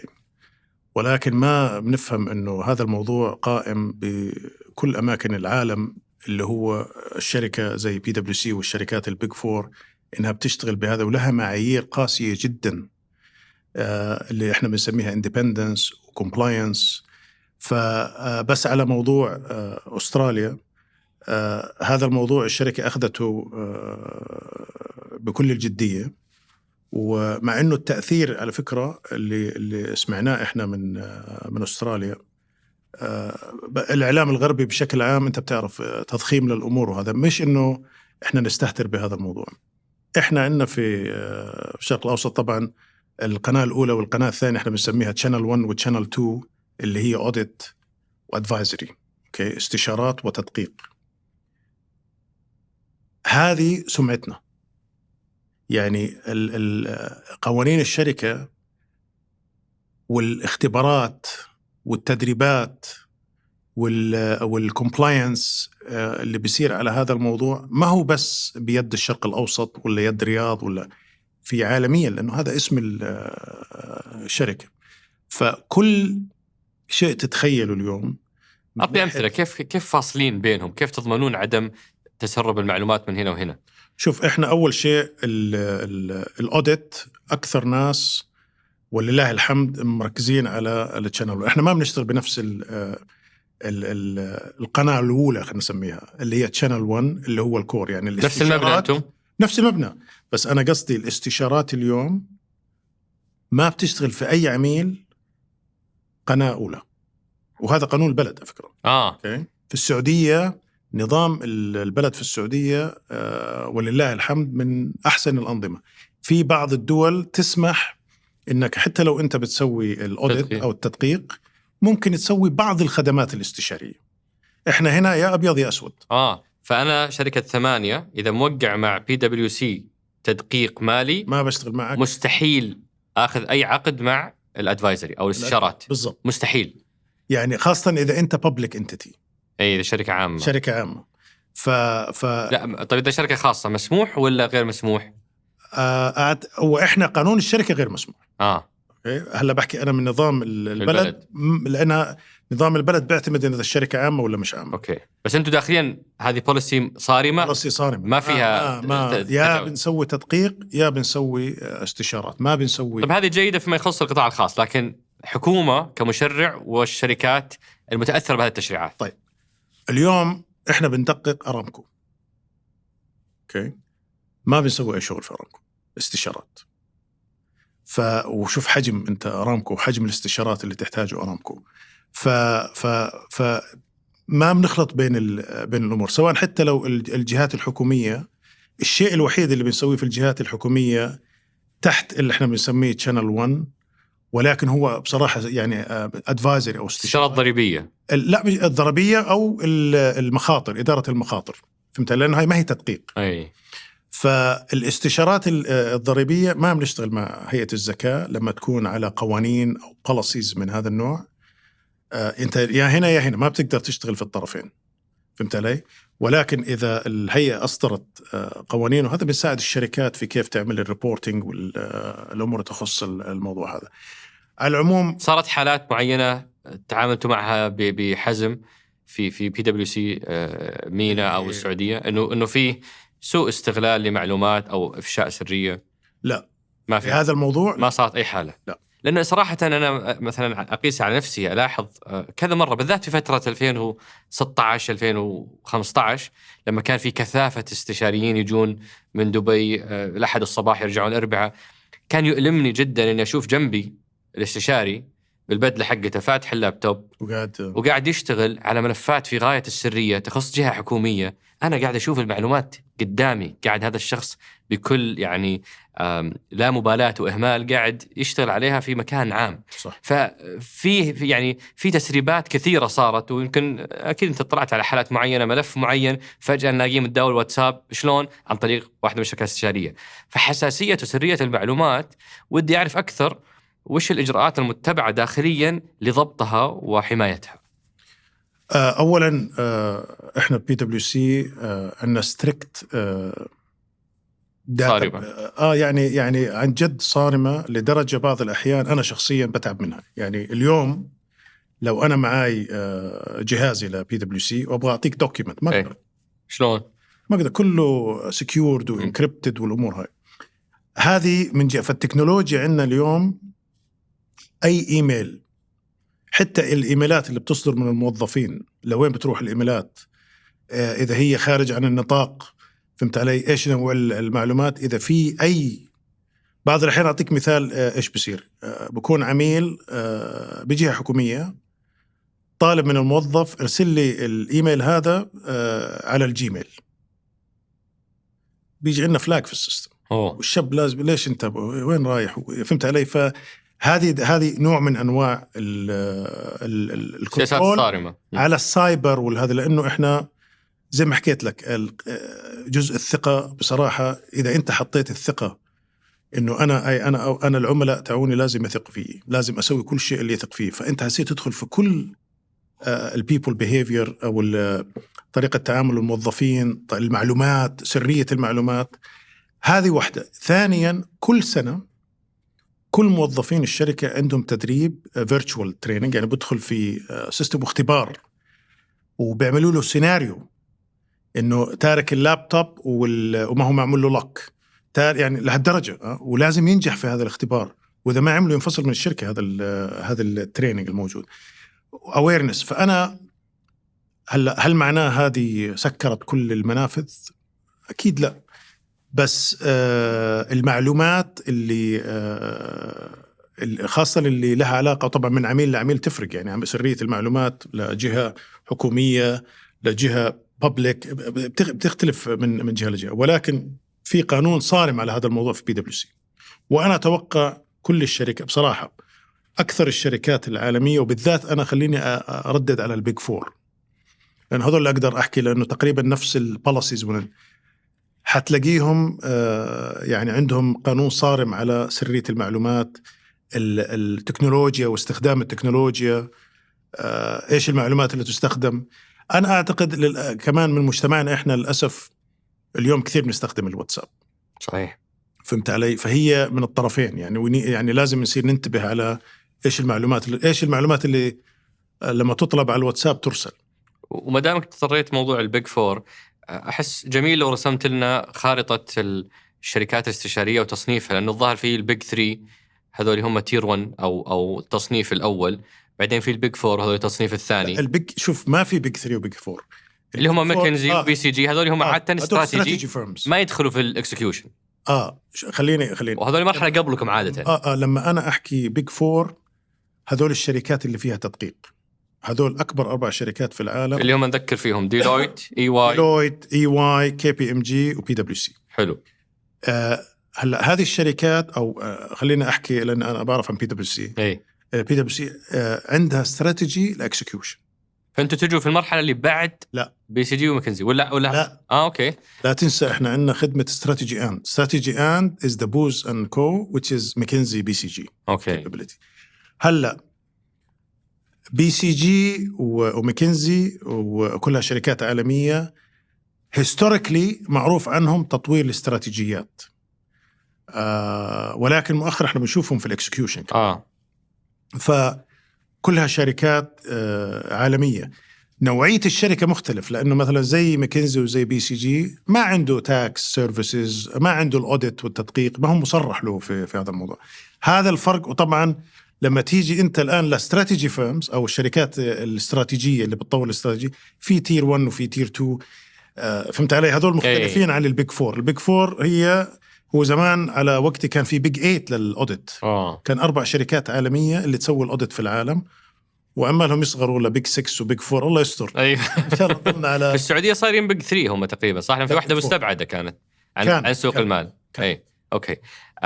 برضو على طاري ماكنزي والشركات هذه، شفنا خطوة احنا كانت مثيرة، استحواذ ماكنزي على الإكسير، شركة استشارات محلية. هذا في 2015 أو 2016 في الوقت هذا. كيف تقيم الخطوة هذه وكيف تصف طبيعة علاقتكم مع الشركات الاستشارية المحلية؟ هل هم منافس مكمل؟ هم في دوري مختلف تماما بعيد عنكم؟ وش تعلق على هذا الموضوع؟ طبعا أنا أعتقد المكنزي لإلكسير كانت خطوة ممتازة. يمكن الأهم بهذه الخطوات أنه عملية الانتجريشن. يعني أنت اليوم لما إحنا استحوذنا على عدة شركات كبي دبليو سي في المنطقة. في شيء منها في السعودية؟ في السعودية في جوينت فينشرز أكثر من استحواذات، بس المستقبل واعد بصراحة. بس كان يعني وفي تعرف استحواذات ناجحة واستحواذات للأسف ما مشيت تمام بالعالم وعندنا في أعتقد أكثر الاستحواذات أهم شيء فيها اللي هو موضوع الاندماج. اليوم أنا عقليتي بي دبليو سي، أنت عقليتك 8 أو جاي من شركة معينة، كيف أجي الكالتشرال فيت وكيف أنا هذه من ناحية. فإحنا دائما أنا أحكي لك يعني بي دبليو سي فاتحين عينينا على أنت لما بدك تستثمر تبغى تستثمر في شيء أنت محتاجه ومش موجود عندك. فدائما بنعمل سكان إحنا إنه إيش الخبرات الموجودة وفي كثير شركات ما شاء الله محلية. الشركات المحلية الآن صار في جمعية بس عشان أتذكر اسمها الجمعية، جمعية المستشارين السعوديين، وإحنا جزء من هذه الجمعية. هذه الجمعية فيها أكثر الشركات اللي حكيت لك عنها زي KPMG وبي دبليو سي وإي واي ومجموعة شركات محلية، إنه كيف ننمي هذه المهنة ونطورها في المستقبل ونستثمر فيها. في بي دبليو سي إحنا بنتعاون مع الشركات المحلية، يعني عندك عدة شركات اللي بنتمنى إنها تتطور أكثر من ناحية الاستراتيجية وهذا، لأنه أكثرها مركز أعتقد على التكنولوجي والتنفيذ والتكنولوجي وهذا، ولكن بنتعامل كثير معهم. وبعضهم على فكرة من الاستشاريين اللي خرجوا من هذه الشركات صحيح. يعني أنا من زمان وأنا كنت دائما أفكر ليش ما أطلع وأسوي ماي أون. هذول من اللي الله أعطاهم الشجاعة والله، وبالعكس إحنا بندعمهم على فكرة. يعني كيف تدعمهم؟ تشتغلون معهم كونسورتيوم؟ وبعض الأحيان كونسورتيومز، بعض الأحيان بكون عندهم capabilities قوية في مناطق معينة بكونوا جزء من المشروع، وبعض الأحيان هم بينادونا على المشاريع اللي معهم. بنحب نشوف أكثر من هذه المواضيع وإن شاء الله. وش يعني بحكم خبرتك وش نصيحتك لقادة هذه الشركات الاستشارية؟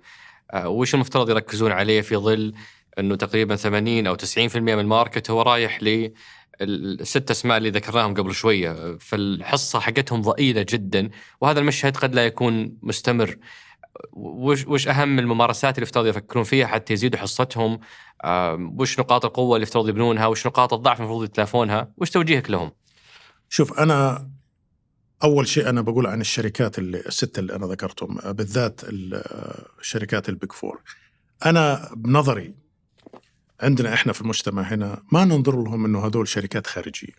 هذول شركات منا وفينا زي ما بيحكوا. لما تكون شركة لها 100 سنة في السعودية، أكثر موظفينها 60% سعوديين، هذول من المجتمع. بس أنا عشان أغطي لك هذه النقطة، يعني لازم إنه إحنا كمان ننظر لهذه الشركات إنه ما هي شركات ترانزاكشن أو جاية تأخذ مشاريع وتروح. فهذه نقطة مهمة لشبابنا اللي في المجتمع، هذه موجودة للمستقبل ولازم نستخدمها ونتعلم منها حتى لو بنسوي الشركات المحلية. أنا بحس إنه شغالة بجدية على تطوير نفسها. برأيي الشديد إنه أنت اليوم كشركة محلية ما حتقدر بالذات في بداية الأمور إنه يكون عندك كل الخبرات اللي في العالم. فاليوم لازم أعمل أنا شراكات. يعني أنا اليوم لو أنا عندي ماي أون شركتي الخاصة استشارية، وأنت فجأة جيتني قلت لي والله أنا أبغى خبراء في الصحة يسووا لي كذا فلازم يكون عندي أنا شبكة خبراء في العالم، سواء محلية أو في العالم، شبكة بين بعض اللي يتعاونوا مع بعض. هذه نقطة مهمة. أو ما يكون عندنا الإيجو أنا أقول لا والله أنا أقدر أسوي كل شيء. يعني ما في إنسان يقدر يسوي كل شيء، يعني فهمت علي؟ لازم نأخذ الخبرات إذا بتفيد العميل، الشيء الثاني أعتقد أن الاستثمار أكثر، يعني الاستثمار أكثر في تطوير الحلول. إحنا يعني اليوم إحنا شوف، أنا بشوف إيش في خبرات هنا وهنا وهنا في PwC، وإيش صار وإيش انعمل، وبنشوف كيف هذه حتفيدنا عندنا في السوق السعودي أو في سوق الشرق الأوسط. لما أكون شركة محلية ما عندي هذه الأكسس، فلازم أستثمر في البحوثات هذه حتى لو هي شركات من third party زي ما بسموها، بس لازم أستثمر أكثر. ما أظني ماشي على إيش ما قدامي بشتغل عليه، لازم أستثمر وأشوف شو المستقبل بيكون وأخذ رأي العملاء في هذا الموضوع. بس يعني في عدة، ترى في شركات على مقاس كبير، يعني لما نقول شركات محلية كأنها شركات صغيرة، في شركات يعني ضخمة في السعودية بهذا الاتجاه، زي العلم وزي ثقة وزي غيرها يعني برضو من المآخذ على شركات الاستشارات هو موضوع أنها تسمع العميل اللي يبغى يسمعه، فعشان أضمن العقد وعشان يتجدد العقد وعشان يمشي الديل وش تبغاني أقول لك، حاضر حقول لك. ويضرب مثال، يعني الدكتور حزام السبيعي ذكر مثال في تويتر عن قصة فشل ذريع وسريع لمشروع CNN+ لخدمة البث المباشر بعد 4 أسابيع من إطلاقها، وهو يعزو الفشل إلى الأرقام المضخمة من شركة ماكنزي اللي كانت مستشارة للمشروع، توقعت أرقام اشتراكات معينة في السنة الأولى، وافترضت أنه CNN عندها هذا البراند اللي قادر على جلب المشتركين بشكل معين. فهذا مجرد مثال على حالات كثيرة قدمت الشركات الاستشارية توقعات ترضي العميل تسعده، لكنها تخليه يصطدم في جدار بعدين. وش تعليقك على هذا الموضوع؟ طبعا أنا هذه الحالة ما بعرف عنها يعني بالضبط إيش اللي صار. هي مجرد مثال لعملية نعم. exaggerating في الأرقام. طبعا هي بتعتمد كلها على المعطيات. بعض الأحيان أنت بتقدم المعطيات الموجودة، وعشان أكون صريح معك بعض العملاء لا يحبوا الواقع. إيه، شلون تعامل مع هذولي عشان ما تخسر الدين؟ والله أنا عشان تأدي واجبك. لا، هي أصلا عشان بس أكون حريص، عادة هذا الموضوع بيصير بعد الديل، بعد بس عشان نكون يعني هو بيسوي الدراسة اليوم خلص وماخذ المشروع. فهي عشان كذا أنا ما أقدر أجاوب، لأنه ما أدري إيش صار على الجانب الثاني. هل التوقعات أو المفترضات اللي كانت مأخوذة غلط؟ هل العميل أعطاهم مفترضات غلط؟ شوف، النية أعتقد لهذه الشركات بدون أسماء للشركات إنه أنا لازم أسوي شغل ممتاز. سمعتي كشخص، سمعتي كشركة، ماي براند، يعني أنا أجي أخذ معك المشروع وأحكي لك اللي عاجبك عشان أخذ المشروع وأضيع سمعتي في السوق اللي أخسر المشاريع الثانية. صعبة إنك الآن. فلما تيجي لتنفيذ المشروع فإنسى موضوع إنه أنا بقول لك اللي تبغاه عشان أخذ المشروع. هذه إحنا خلصنا هذا الموضوع، الآن أنا داخل في المشروع. في معلومات بعض الحين يطلبها الشركات الاستشارية إذا من العميل، يمكن تكون معلومات المفترضات تكون غلط. زي ما قلت لك، في يعني مش كل الدكاترة عملياتهم ناجحة، فإحنا دائما بنختار بننسى 99% الدراسات الناجحة وبنركز على 1% اللي ما نجحت، هذول الاستشاريين. فأنا برأيي إنه الاستشاري لما يقدم الرأي، وأنا حطيت في هذه المواقف بالزمانات، والعمل هذا غلط وهذا كذا، طبعا لازم إنه إيش آثار الجانبية لو إحنا قدمناها بالطريقة اللي أنت، هذه البروز بالأخير قرار للعميل. أنا بعطيك الأوبشن الأولاني، هذه مخاطره وهذه حسناته، هذه مخاطره وهذه حسناته، هذه أنا بناء على المعطيات الموجودة بقول هذا الاختيار الثاني هو الصحيح، وبناء على الخبرات اللي شفناها ومشي في. هلا إذا العميل اختار أوبشن ثاني وعارف هذا، فبصراحة دائما إحنا بكل حاجة، ما هي بس على الاستشاري، بنختار one case out of 1000، يعني الحالة الواحدة من 1000، وبصير التركيز عليها، وبصير إنه هذه هي سبب وهذول هم المشكلة وهذول هم الاستشاريين المشكلة. بس أنت لا تنسى 999 حالة الثانية استفاد منها العميل. بس في مقولة بدر، جودة المستشار من جودة عميله. طبعا، بمعنى أنه قد ما العميل يطلب منك حيطلع أفضل ما عندك. فبالنسبة لك أنت أرخص شيء وأربح شيء إنك تعطيه شيء يعني بس يغطي المطلوب. لا لين يتحداك هو يضغط عليك ويرفض العمل مرة واثنين، ثم أنت تجيب واحد أكثر خبرة. هل هذا السيناريو دائما يصير؟ لا شوف، خليني هلا اذا هي هذه صارت في كيس او كيسز من بعض الشركات، انا بحكي لك بشكل عام اي وبالذات من طرفنا احنا. بالعكس بنقول نبغى نروح فوق التوقعات above the expectation. احنا حتى يعني لما نيجي نسوي مراجعة مع العميل، هل احنا meet expectation ومشينا معك على توقعاتك ولا تعدينا الاكسبكتيشن؟ فأنا اللي بحكيه اليوم جودة الاستشاري من جودة العميل، معناها مش إنه العميل قاعد يطالب فيك ويعمل، العميل عارف إيش يبغى، إيش الأوبجكتيف من هذا المشروع، إيش المطلوب من هذا المشروع، يصنع القرار بسرعة. العميل يعطيك المعلومات المطلوبة. فإذا أنت توجهك ما هو واضح ولا عندك المعلومات اللي تعطيني إياها عشان أنفذ وما بتأخذ القرار بسرعة، يعني أنا ضعفت كاستشاري. هذه ما هي إنه والله إنه أنا أقدر أسحب وأعمل أعتقد هذه يعني أنت ما بتحكي على شركات ما هي معروفة في العالم، وهذا طريقة استخدام الكونسلتنت اللي بيطلبوا والورك شوبس والورشات العمل اللي بتصير تنعطى المعلومات وتقرر. مش إنه أنا بس إنه هل يكون الهدف إنه أنا بشوف أقل شيء أعطيك إياه؟ طب ما أنا حضر حالي. أنا بس أقول لك القصة الصغيرة هذه. أنا متذكر في مشروع من أيام العام 2000 الإنترنت بانكينج، لما كانت فوعة الإنترنت بانكينج عندنا في الشرق الأوسط وفي العالم وأنا كنت شغال على هالمشروع كمدير مشروع في أحد البنوك، وهذه كانت في السعودية طبعا، وهذه كانت يعني تحدي بين البنوك من يطلع الأول، فكان في ضغط على التوقيت تبع اللانش للإنترنت بانكينج. طبعا أنتوا الجيل عشتوا فيها مأخوذة تحصيل حاصل. تحصيل حاصل. فشغالين 24 ساعة مذبوح أنا، والعميل ديدلاينز كانت بصراحة ما هي بسيطة. وهذا بعدين جانا شريك من إذا أنا أتذكر من إيطاليا، كبير، يسوي الكواليتي ريفيو، يدير الجودة، يشوف الجودة مع العميل. فأنا توقعته لما يجي يعني يسأل العميل كيف الموقع بيكون، كيف شو الشباب الشغل، وكيف تدري إيش سأله؟ وبحكي لك يا بالإنجليزي وبحاول أترجمها. قال له Are we making you look good؟ هل إحنا خليناك to look good؟ طبعا هذا المسؤول عن الإنترنت بانك to look good قدام إدارتك إنه إحنا نفذنا أنا قاعد.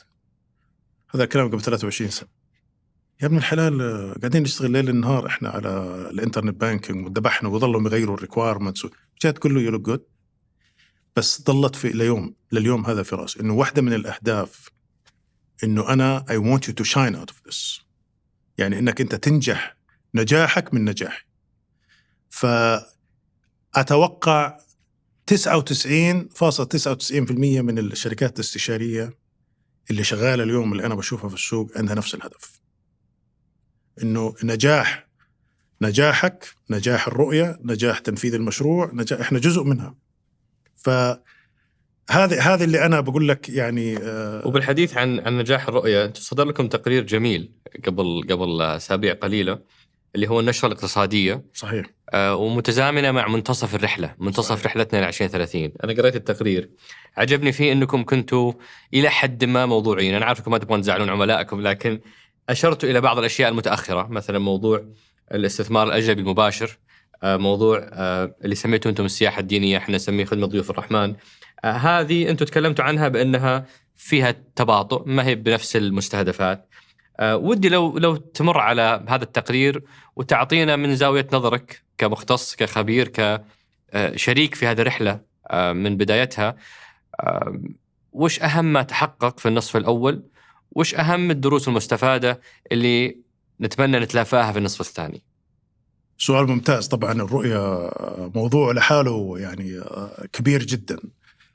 احنا أخذنا في هذه الدراسة زي ما انت حكيت يعني اوبجكتيف، انه وين احنا، الهدف منها انه زي انت في الطريق للدمام، بنص الطريق تبى تعرف انا وصلت هل انا فعلا بنص الطريق ولا لا. فأخذنا 14 بيلر اوبجكتيفز في الرؤية ومشينا عليهم، انه ايش كان الهدف الرئيسي لهذه الاوبجكتيف، وين احنا من الموقع هذا الاوبجكتيف. وجدنا انه مجموعة كبيرة فيها تعديناها، أو قريبين جدا في نص الطريق وقريبين جدا من الوصول لها. كمثال يعني تفعيل يعني العمل المرأة.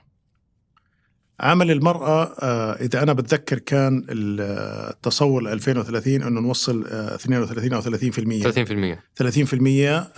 بعام 2030. اليوم إحنا أو أول كوارتر 36%. وهذه أنا شايفها قدامي في السوق وفي PwC نفسه. أنتم 25% من موظفين نساء، 25% من موظفينكم سعوديات و33% أتوقع نساء. صح. لا إحنا 33% نساء. مزبوط. فال 56% السعوديين as a whole. أي. فإحنا نبغى نلحق على الفيجن بصراحة من ناحية النساء في PwC. لما تيجي على الهاوزنج، السكن، موضوع السكن نفس الشيء. الرؤية حاطة 70% تملك المواطنين، وإحنا اليوم على 67%. إيرادات الغير نفطية، طبعا هذه يمكن أكبر النجاحات، الإيرادات الغير نفطية تعديها وين حتوصل.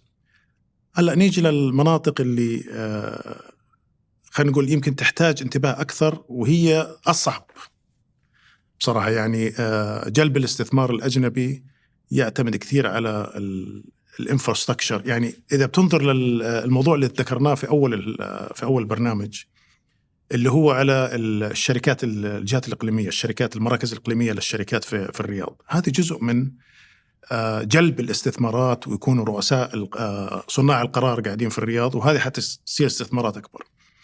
أتوقع في اعتماديات بينهم. يعني اليوم أنا عشان أجيب الشركات في قوانين لازم تتغير بسرعة، سواء قوانين ضريبية، تدخيل مدارس مثلا، مدارس أكثر. يعني أنا بلاحظها هذه أكثر. الخبراء اللي بنحاول نجيبهم أول شيء يدور عليه يقول لك وين المدارس، هل في مدارس كفاية ولا لا. وأنا يعني بتعامل كثير مع وزارة الاستثمار، وفي إجراءات ومشاريع ضخمة بهذا الموضوع إنه جلب فإذا بتنظر بشكل عام إحنا أهد، أو إحنا سابقين. فأنت قلت الاستثمار الأجنبي في تباطؤ، ضيوف الرحمن أو السياحة الدينية. ضيوف الرحمن هذه كان في نقاش فيها، عشان ضيوف الرحمن لا تنسى أن إحنا مرينا بجائحة كورونا. فالأهداف اللي كانت لما نحطت الأهداف هذه ما كانت جائحة كورونا في الأفق، خلينا نقول. ففي تأخير بتحقيق الأهداف من لضيوف الرحمن، خدمة ضيوف الرحمن، وأنه يرتفع عدد ضيوف الرحمن وهذا. ولكن هذا بإذن الله حتلحق في السنوات الجاية بإذن الله قبل 2030. أيضا لفت نظري تعليق من جهتكم على موضوع الضرائب. كنتوا تقولون بأنه أظهرت الميزانيات المنشورة حتى الآن جانبا إيجابيا على المستوى المالي، وهو عدم وجود تقلبات في السياسة الضريبية أو حتى بعض التدابير الجديدة المهمة، وهو أمر غير مسبوق خلال فترة الازدهار النفطي. فقد حافظت المملكة على معدل ضريبة القيمة المضافة البالغ 15%. أنتم اعتبرتوا الحفاظ على 15% شيء إيجابي، بينما كثير من المجتمع يشوفونه شيء سلبي أو شيء يضغط على قدرتهم الشرائية. ليش تعتبرونه إيجابي؟ القيمة المضافة اليوم إذا نزل سعر البترول ما تحتاج الدولة أنها ترفع القيمة. هذه هي الهدف اللي احنا بنحكي عنه كشيء إيجابي، لأنه ممكن أنت بأسهل طريقة في الدول الغربية أنه إذا نزل الدخل بجهة معينة أرفع الضرائب عشان أعوض هذا الدخل من المواطنين والأمور هاي. احنا بنقول أنه هذا الموضوع جيد أنها ما تغيرت مع التحدي بأسعار البترول في الفترة الماضية، أنه ما قاعدين نرفع القيمة المضافة. فأنتم بالنسبة لكم الجزء الإيجابي هو الاستقرار، حالة الاستقرار بغض النظر عن المستويات. هلا طبعا للمواطن يعني في المستقبل أكيد المواطن بفضل أنها تنزل، وبإذن الله يعني. في من الأشياء أيضا اللي كانت لفت نظري في التقرير هي جزئية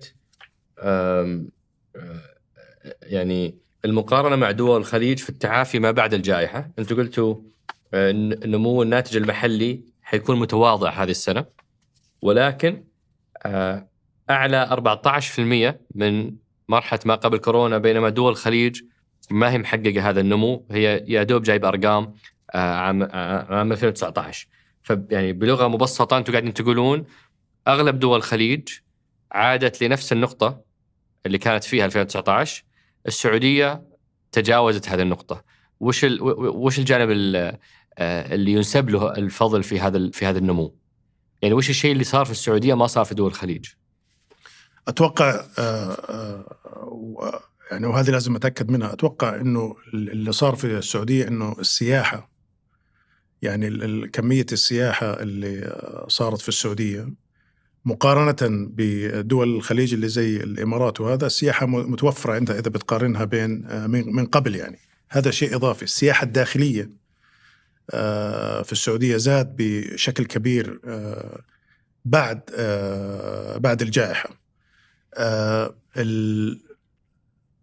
يمكن هي جزء من السياحة الداخلية زي الرياض سيزن وجدة سيزن وهذه بس هذا الموضوع أنا إذا بتحب برجع لك فيه، لأنه تفاصيله بالضبط لازم أرجع للمستشار القانوني، المستشار الاقتصادي. يمكن مو بشرط أبو بدر نحتاج بالضبط من وين جاء هذا الرقم، بس بقدر بشكل عام ما الإصلاحات التي قامت بها السعودية بشكل أسرع وأكثر عمقا من بقية دول الخليج، حتى يبان عندنا أثر إيجابي أكثر من بقية منطقة، رغم أنك أنت الأكبر والأثقل في الحركة، فيفترض أنك أنت تكون أبطأهم في الحركة. شوف، أنا بخلال الجائحة واحدة من الحاجات اللي شفتها كانت بصراحة، يمكن هذه طبعا أنا ما بعرف إيش الدول الخليج الثانية اللي صوت، ولكن كانت شيء مؤثر معي أنا شخصيا، إنه الدولة في الفترة كانت تراقب جميع القطاعات بمؤشرات خلال الجائحة، وكانوا يطلعوا بقرارات كيف تدعم هذا القطاع بخلال الجائحة. فأنت ما كان في انتظار لبعد الجائحة. يعني في وقت من الأوقات كان الريتيل متأثر، اللي هو البيع بالتجزئة، لأنه الناس كانت قاعدة في البيوت فكان إيش الدعم اللي القوانين والبوليسيز اللي الدولة تحتاج تساعدها تدعم هذا القطاع. قطاعات أخرى كانت زي عندك الداشبورد اللي قاعدين يراقبوا فيها القطاعات ويطلعوا في القرارات اللي تدعم هذا القطاع. أعتقد هذه إدارة الأزمة بالطريقة هذه هي اللي ساعدت القطاعات والحكومة تتعافى بشكل أسرع. وكان في كوميتيز أو مجموعات أو لجان من جميع الجهات اللي كيف بسرعة تتخذ القرار أساس أنه سواء دعم لقطاع معين أو تسهيل لقطاع معين وهكذا. هذه توقعاتي، ولكن ممكن نرجع للاقتصاديين بالضبط نعرف. وزي ما تفضلت أنت، يمكن يعني حتى من جهات دولية صدر تقييم للمملكة بأنها ثاني أفضل دولة في المجموعة 20 في التعافي ما بعد الجائحة. وهذه من أهم مكتسبات الحكومة الفاعلة اللي اليوم قادرة تتحرك بشكل سريع، تستجيب وبمرونة عالية للمتغيرات. صحيح. وكمان واحدة من النقاط أنه السعودية اليوم جزء من G20، أسرع اقتصاد نمو في العالم تقريبا. والعام الماضي السنة هذه بتوقع أنه السنة هذه يمكن يكون شوي عشان أسعار النفط. أبو بدر، أنا ودي أختم بمجموعة من أسئلة الأصدقاء. جانا 250 سؤال، استوعب؟ أي والله يعني وكثير منها عن موضوع الموارد البشرية، فبنبدأ فيه. طبعا أي سؤال يتكلم عن القطاع إحنا تجنبناه عشان ما نحطك في حرج. الأسئلة كلها عن PwC تحديدا، ناس موظفين فيها، ناس غادروها، ناس لا يزالون يعملون فيها. ففي واحد يقول أنا مسؤول في استقطاب المواهب، فصلت من عملي لأني رشحت بارتنر وأنجز كل المقابلات 6 مقابلات، بعدين لما عرفوا أنه سعودي رفضوا الترشيح واعتبروني أنا مقصر لأني ما وضحت هذا الجانب. فيعني كان فيها صراحة رسالة إن صحت فهي عنصرية جدا مقيتة، حتكون مزعجة. فنحتاج وأسئلة كثيرة تتكلم عن موضوع عدد البارتنر. يعني أنت أكدت أنه حدود 15%. لا أتوقع ولا أتمنى أن يكونون 100% سعوديين، لأننا محتاجين خبرات من كل العالم، بس توقعت 50%. أو بشرح لك أنا بعدين التحدي على هذا الموضوع. يا ريت. موضوع البارتنرز وترشيحهم في السعودية، هل أن تكون سعودي نقطة ضعف عشان توصل للبارتنر، ولا وش نظرتكم لها؟ تبغاني أرد على النقطة الأولى؟ النقطة الأولى ولا هذا؟ النقطة الأولى. طيب. شوف، إحنا طبعا إحنا في شركة PwC عندنا إشي بنسميه الإثكس هوتلاين. ايوه. وهذا جلوبال. فإنه شخص يجي يذكر شيء من هذا القبيل، لو في عندنا مشكلة زي هذه كان راحت للإثكس هطلان وبدخل فيها انفستيجيشنز أو تحقيق. إنه فهذه الشركة يعني يمكن أنا ما بعرف، أنا خايف يكون موظف زعلان ولا هذا، بس إنه تكون في عنصرية، إنه واحد ترشح ووصل وبعدين هو انفصل عشان هذه مستحيلة. يعني أنت عندنا 1200 موظف سعودي، وفي الخطوات اللازمة إنه نحقق إحنا التحقيقات في هذا الموضوع إذا صار شيء من يعني اليوم أي واحد ممكن يرفع هذه الشكوى عالميا. هذه ما هي مزحة، وبنحط لها ولازم نعملها تقارير لازمة إيش اللي صار وكيف التحقيق ونتائج التحقيق. فأنا حتجنب هذه لأنه ما عندي المثل اللي أرد عليه. السؤال الثاني كان على الشركاء. صح إنه صحيح. ليش عدد الشركاء قليل السعوديين؟ شوف، أولا إحنا خلينا نبدأ. أنا ذكرت لك أخوي عمر إنه مجال الاستشارات ما كان مرغوب قبل خلينا نقول 2015 للشباب الخليجيين بشكل عام. على فكرة يمكن السعوديين الآن أكثر مواطنين اللي تقريبا تكاد تكون هي يعني أول خيار والخيار المفضل لأغلب الخريجين المتميزين الآن. ولكن لو رجعت قبل 2015 2016 خليني أقول لك أنا أشتغل 12 ساعة ويعني فهمت علي في مجالات أخرى فكخبرة كعادات كخبرة في مجال الاستشارات، أنا بقول ما هو التدقيق والأذرز، ما عندك السبلاي، ما عندك الحجم الخبرات المتوفرة في هذا الموضوع. إنه يكون لأنهم دخلوا متأخرا لهذا، دخلوا متأخرين وهذا. فنبدأ إحنا جينا من سنين قلنا إحنا كشركة بنوظف في السعودية تقريبا 200 فريش جراجويت كل سنة، نبغى يكون 99% سعوديين. and we have been successful في هذا الموضوع. ليش؟ عشان نوصل إيش بصير؟ الشباب طبعا الديماند عالي، الطلب عليهم هذه الخبرات، وخاصة لما يكون عنده 2 خبرة في شركة زي PwC بصير الطلب عليه، والطلب عليه مش بس من الشركات الاستشارية الثانية، من الجهات الحكومية، من هذا، لأنه هذه اللي محتاجها البلد الخبرات هذه. فهذول إنه يظل ويكمل المشوار عشان يوصل بارتنر ما هي سهلة. يجي له عروض إغراءات إنه ومجالات ممتازة، ما هي مجالات سيئة. فإحنا طلعنا في برنامج في PwC سميناه همم، وهذا البرنامج بالإنجليزي إحنا بنقول عنه Attract, Develop and Retain Saudi Nationals. يعني بصراحة هو الهمم برنامج Attract اللي هو استقطاب تطوير وريتين اللي هو الحفاظ على الموظف. ليش طلعنا في هذا البرنامج؟ لأنه أنا شخصيا أبغى أشوف أكثر بارتنرز، يعني أفضل لشركة زي PwC إنه يكون خلينا أقول 50% من البارتنرز اللي عندك. هذا المنطقي. فهمت علي؟ فاهم السوق، متدرب باسم الشركة، خلص يعني أنت قربت للعميل وعمالك تخدم المجتمع بنفس الوقت. فبقول لك بعد ما يخلص 2 يجذب من الشركات. والآن إذا بتلاحظ، وطبعا أنا لما أجلس مع بعض العملاء الكبار عندنا في البلد فبقول لي نفس الأسئلة هذه، وبشرح له أنا الموضوع هذا. وأنا متذكر عميل أقول لك يا بصراحة في أحد الجهات قال لي يعني يا رياض أنت بتقول إنه أنتوا 50% سعوديين وكذا، وينهم؟ قلت له تعرف إنه أنت أخذت من عندي 15 موظف سعودي.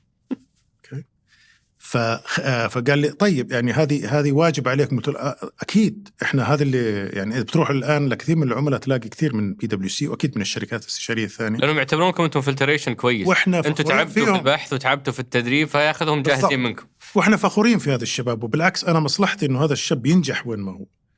فقلت له بس خلينا شوية الله طول عمرك عشان هذه الشباب توصل مرحلة الشراكة. الأعداد البول هذه قاعدة تكبر اللي في الميدل مانجمنت الآن، وقاعدة تطلع المجالات الأخرى. إذا بتطلع في PwC في التدقيق، لأنه هذه المهنة قديمة شوي، حتلاقي فيه أعداد سعوديين كثير. على ليفل بارتنر. في البارتنر نعم. أوكي. إذا بتروح للضرائب، لأنه هذه المهنة متوفرة موجودة، حتلاقي فيه أعداد أكبر.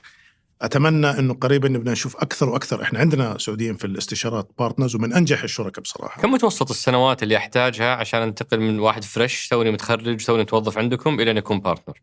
كم متوسط سنوات الخبرة؟ بين اللي كله جايب رقم واحد في كل الليفلز، بدي أقول بين 10 سنين و12 سنة. أوكي. فهذه الفترة اللي يحتاج.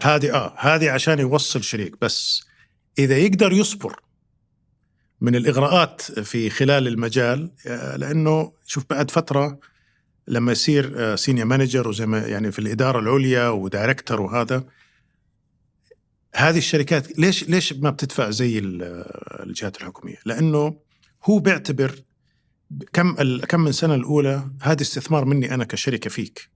فهمت علي؟ أنا قاعد الآن أصرف بلاوي على التدريب والشادوينج هلأ بعدها أنا حصير كشركة أستفيد من خبراتك، لأنه أنت حتصير المستشار للعملاء، فسأقدر أعطيك أكثر. فهمت علي؟ فكل ما علي أكثر كل ما بيعطيه أكثر. فهي طبعا إحنا شبابنا وجيلنا مستعجل. قديما الشركات هذه ما كانت ترضى تعين مستشارين بليفلز أو يعني بعدد سنوات أعلى من خريج جامعة. إحنا فتحنا الباب الآن عشان نجيب شباب أكثر بمستويات مانجر وسينيور مانجر عشان أقدر أدخلهم. هذه الشيء الوحيد اللي ما هو سهل فيها، إنه الآن مرت عليه 6-7 سنوات خلنا نقول في مجال شركة معينة، بس ما هو استشاري. فالآن أنت لازم تستثمر كيف أنا أقلبه وأدربه إنه يصير استشاري ويفيد العملاء بهذا الطريقة. هل صحيح 90% تيرن اوفر عندكم سنويا للسعوديين؟ لا، وين اللي ما يكمل سنة؟ لا، ما هي 90%. لا ما هي 90%. أنا ما أعتقد إنها تقرب على هذا الرقم نهائيا يعني. أوكي. بس هي أنت لاحظ يعني اليوم العدد عالي بس ما هو 90%. بتحكي لك أتوقع في العشرينات، كان في الثلاثينات في قبل كم من سنة، وإحنا بعد ما حطينا برنامج همم نزل للعشرينات أتوقع. يمكن من الملاحظات على بيئة العمل هو موضوع اختلاف الجو بحسب البارتنر اللي أنت تحته.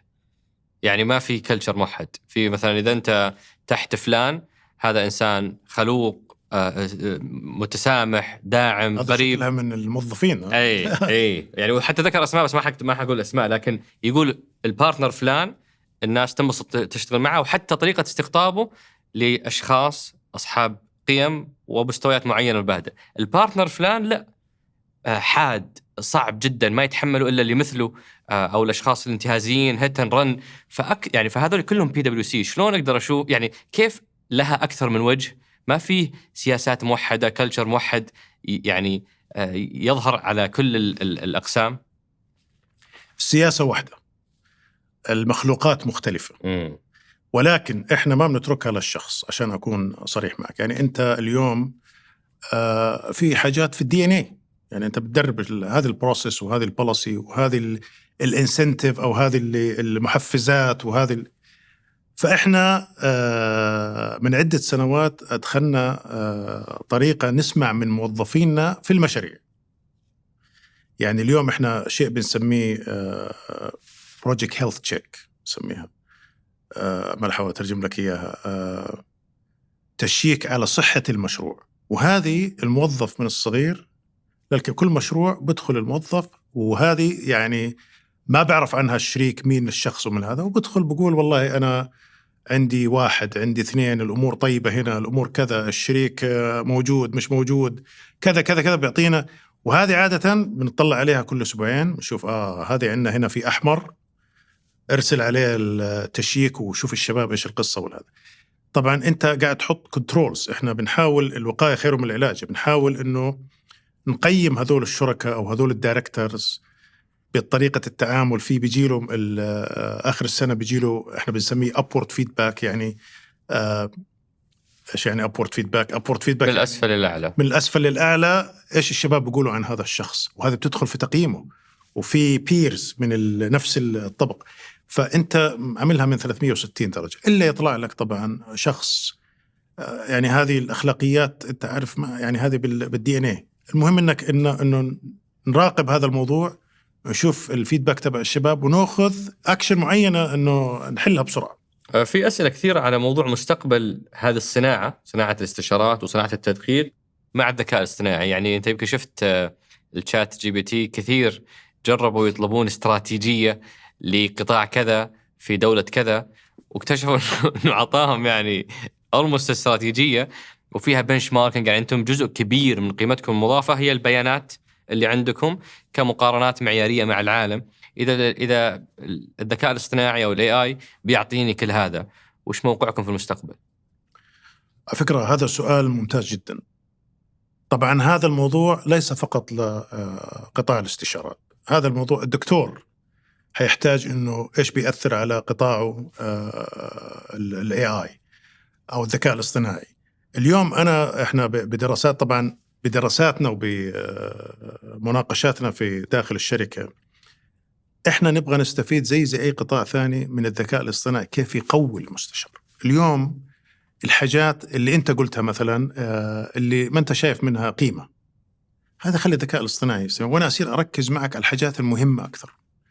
فإحنا قاعدين نراجع جميع الخدمات اللي عندنا ونشوف كيف الذكاء الاصطناعي حيصير المستشار عن 10. يعني أنا حقدر أخدمك بإذن الله إذا قدرنا أخدم العميل بتكلفة أقل وبقيمة أعلى. ما في يعني، وهذه أنا بقول تنطبق على جميع القطاعات. أعطيك مثال، كنت بحكي مع شبابنا إنه كيف أخلي عن طريق ال AI مدير المشروع الواحد ما يعادل 5 أو 10 من مدير المشاريع قبل ال AI. يساعد كل الشغلات اللي بتضيع وقته بالادمنستريشن أو الحاجات اللي ما لها فاليو ما لها قيمة، كيف أخلي ال AI يسوي له إياها ويصير هو مركز على تنفيذ المشروع، على دراسة المخاطر، إيش أسوي في هذه المخاطر، فأنا أتوقع إنه ال AI الاستشارات ما حتنتهي، التدقيق ما حينتهي، لأنه كل ما تطور المجال كل ما الريكويرمنتس أو الاحتياجات تختلف. ولكن التوقعات من المستشار من الشخص حتكون أعلى. فإحنا نبغى نهيئ إنه كيف أخلي هذا الشخص يركز على القيمة، أي شيء ما له دخل تشيله منه. فأنا بالعكس شايفة إيجابية وما نخاف من هذا الموضوع، وإنما هي ممكن لكم. ممكن بالضبط. أبو بدر، أنا ودي أختم بهذا السؤال، ولا يعني يمكن نادر عدد الأشخاص اللي أقدر أسألهم هذا السؤال تحديدا حيكونون محدودين، لكن أنت واحد منهم اللي أقدر أقول له إيش أهم يعني مكتسبات الرؤية اللي عموم الناس ما يقدرون يشوفونها. أنتم بتدخلون داخل الجهات الحكومية، أنتم تتعاملون مع صناع القرار، أنتم تشتغلون على المشاريع قبل ما تظهر، أنتم اشتغلتوا قبل الرؤية وبعد الرؤية. طبعا أنا ما أبحث عن مديح عام، أنا أتكلم عن وصف موضوعي. ما هي أهم المكتسبات اللي اليوم في السعودية اكتسبناها وحققناها، وهي داخل القطاع الحكومي لا يستطيع العامي أن يراها، لأن في أشياء كثيرة واضحة والناس تلامسها، بس أول شيء أنتم من الداخل تقولون هذا تغيير جوهري سيبقى أثره معاكم للأبد، وسيكون فارق في مستقبل السعودية. والله سؤال جميل بصراحة، وأنا هحاول أركز على شيء أعتقد أنه هو زي ما أنت ذكرت غير ملموس. يعني اليوم إذا نظرت على الشباب وفرق العمل اللي قاعدة تشتغل في تنفيذ الرؤية، وتشوف كمية الالتزام، كمية الباشن أو الشغف، الانتماء للرؤية، يعني أنا بصراحة أحكي لك إياها، لي فوق 30 سنة في هذا المجال ما شفته. جيل مختلف، جيل يبغى يتعلم، بعدين حتى لما نتكلم معهم يقول لك أنا أبغى أسوي لأنها بتخدم بلدي. هذا الشغف وهذا الالتزام وحب التعلم، وإنه يعرف كيف تسوى الأمور بطريقة، والالتزام بالتوقيت. يعني هذه زمان إحنا كنا، حتى أنا في المدرسة زمان تعرف كلياتنا يعني ما كان كان إهمال في التوقيت بالنسبة لي، يعني الآن هذا لا، خلينا نسوي هذا لأنه كذا. أعتقد أكثر شيء هذا الالتزام من الشباب اللي يشتغل لك 14-18 ساعة، والله يعني هذا ما كنت أتخيل هذا الموضوع. إحنا زمان كانوا العملاء يطلع فينا يا أخي أنتم مساكين الاستشاريين تشتغلوا 12-13. فعلا هذا معروف عنكم إنه بيئة العمل عندكم قاتلة يا ابن الحلال. الآن صرنا إحنا نقول للشباب في الجهات الحكومية ريحونا، الله يعينكم أنتم بتشتغلوا، صرنا إحنا نروح هم لسه شغالين. هذا مكسب لا يقاس. هذا الجيل اللي حيكمل في الرؤية بعد 2030، الخبرات اللي قاعدة تكتسب، الالتزام جزء، يعني هم يمتلكوا الرؤية، ما هو إنه والله واحد بيقول له نفذوا هذا. أعتقد هذا أكبر مكسب. وأنا أقول لك يعني كشركة PwC بالعكس، أنا قلت لك إنه إحنا 56%، إحنا قاعدين نقول 60 و70%. أبغى هذه الشباب تكمل المشوار سواء PwC أو في الجهات الحكومية، وإن شاء الله يا رب نوصل لمرحلة اللي يكون السبلاي، خلينا نحكي متوفر، بس ما يكون زيادة، متوفر لكل الجهات، اللي ما نحتاج نحط قوانين علشان إنه نرفع نسبة المواطن في هذا. أنا بقول لك ما في داعي اليوم، طبعا لازم تكون موجودة هي، بس أنا بالنسبة لي ما هي هذا المعيار اللي أمشي عليه. فأعتقد هذا أكبر مكسب للبلد من الرؤية، يكون ويبني فريق بهذا المستوى وهذا الالتزام، وهذول بإذن الله اللي حيكملوا الطريق بإذن الله. بإذن الله تعالى. شكرا لك أبو بدر، فعدانك لبيت الدعوة، وبالتوفيق في نقل المعرفة وتوطينها وتمكين هذا التحول. الله يعطيك العافية وتشرفنا، شكرا لاستضافتي. الله يحييك وتشرفنا فيك. بالعكس، شكرا لك، الله يسلمك. شكرا لكم، وشكرا لفهد القصير في إعداد وإنتاج هالحلقة، فؤاد الهتلان في الإخراج الإبداعي، ياسر الغانم في إدارة التصوير، وفي الإضاءة إسماعيل شوقي، في تسجيل الصوت عبد الرزاق المزي، وفي التحرير أنس الخليل، وفي الهندسة الصوتية عبد العزيز المزي، وفي إدارة الإنتاج عبد المجيد عمر، وفي الإشراف على الإنتاج رزان هيثم. هذا بودكاست سقراط، أحد منتجات شركة 8 للنشر والتوزيع.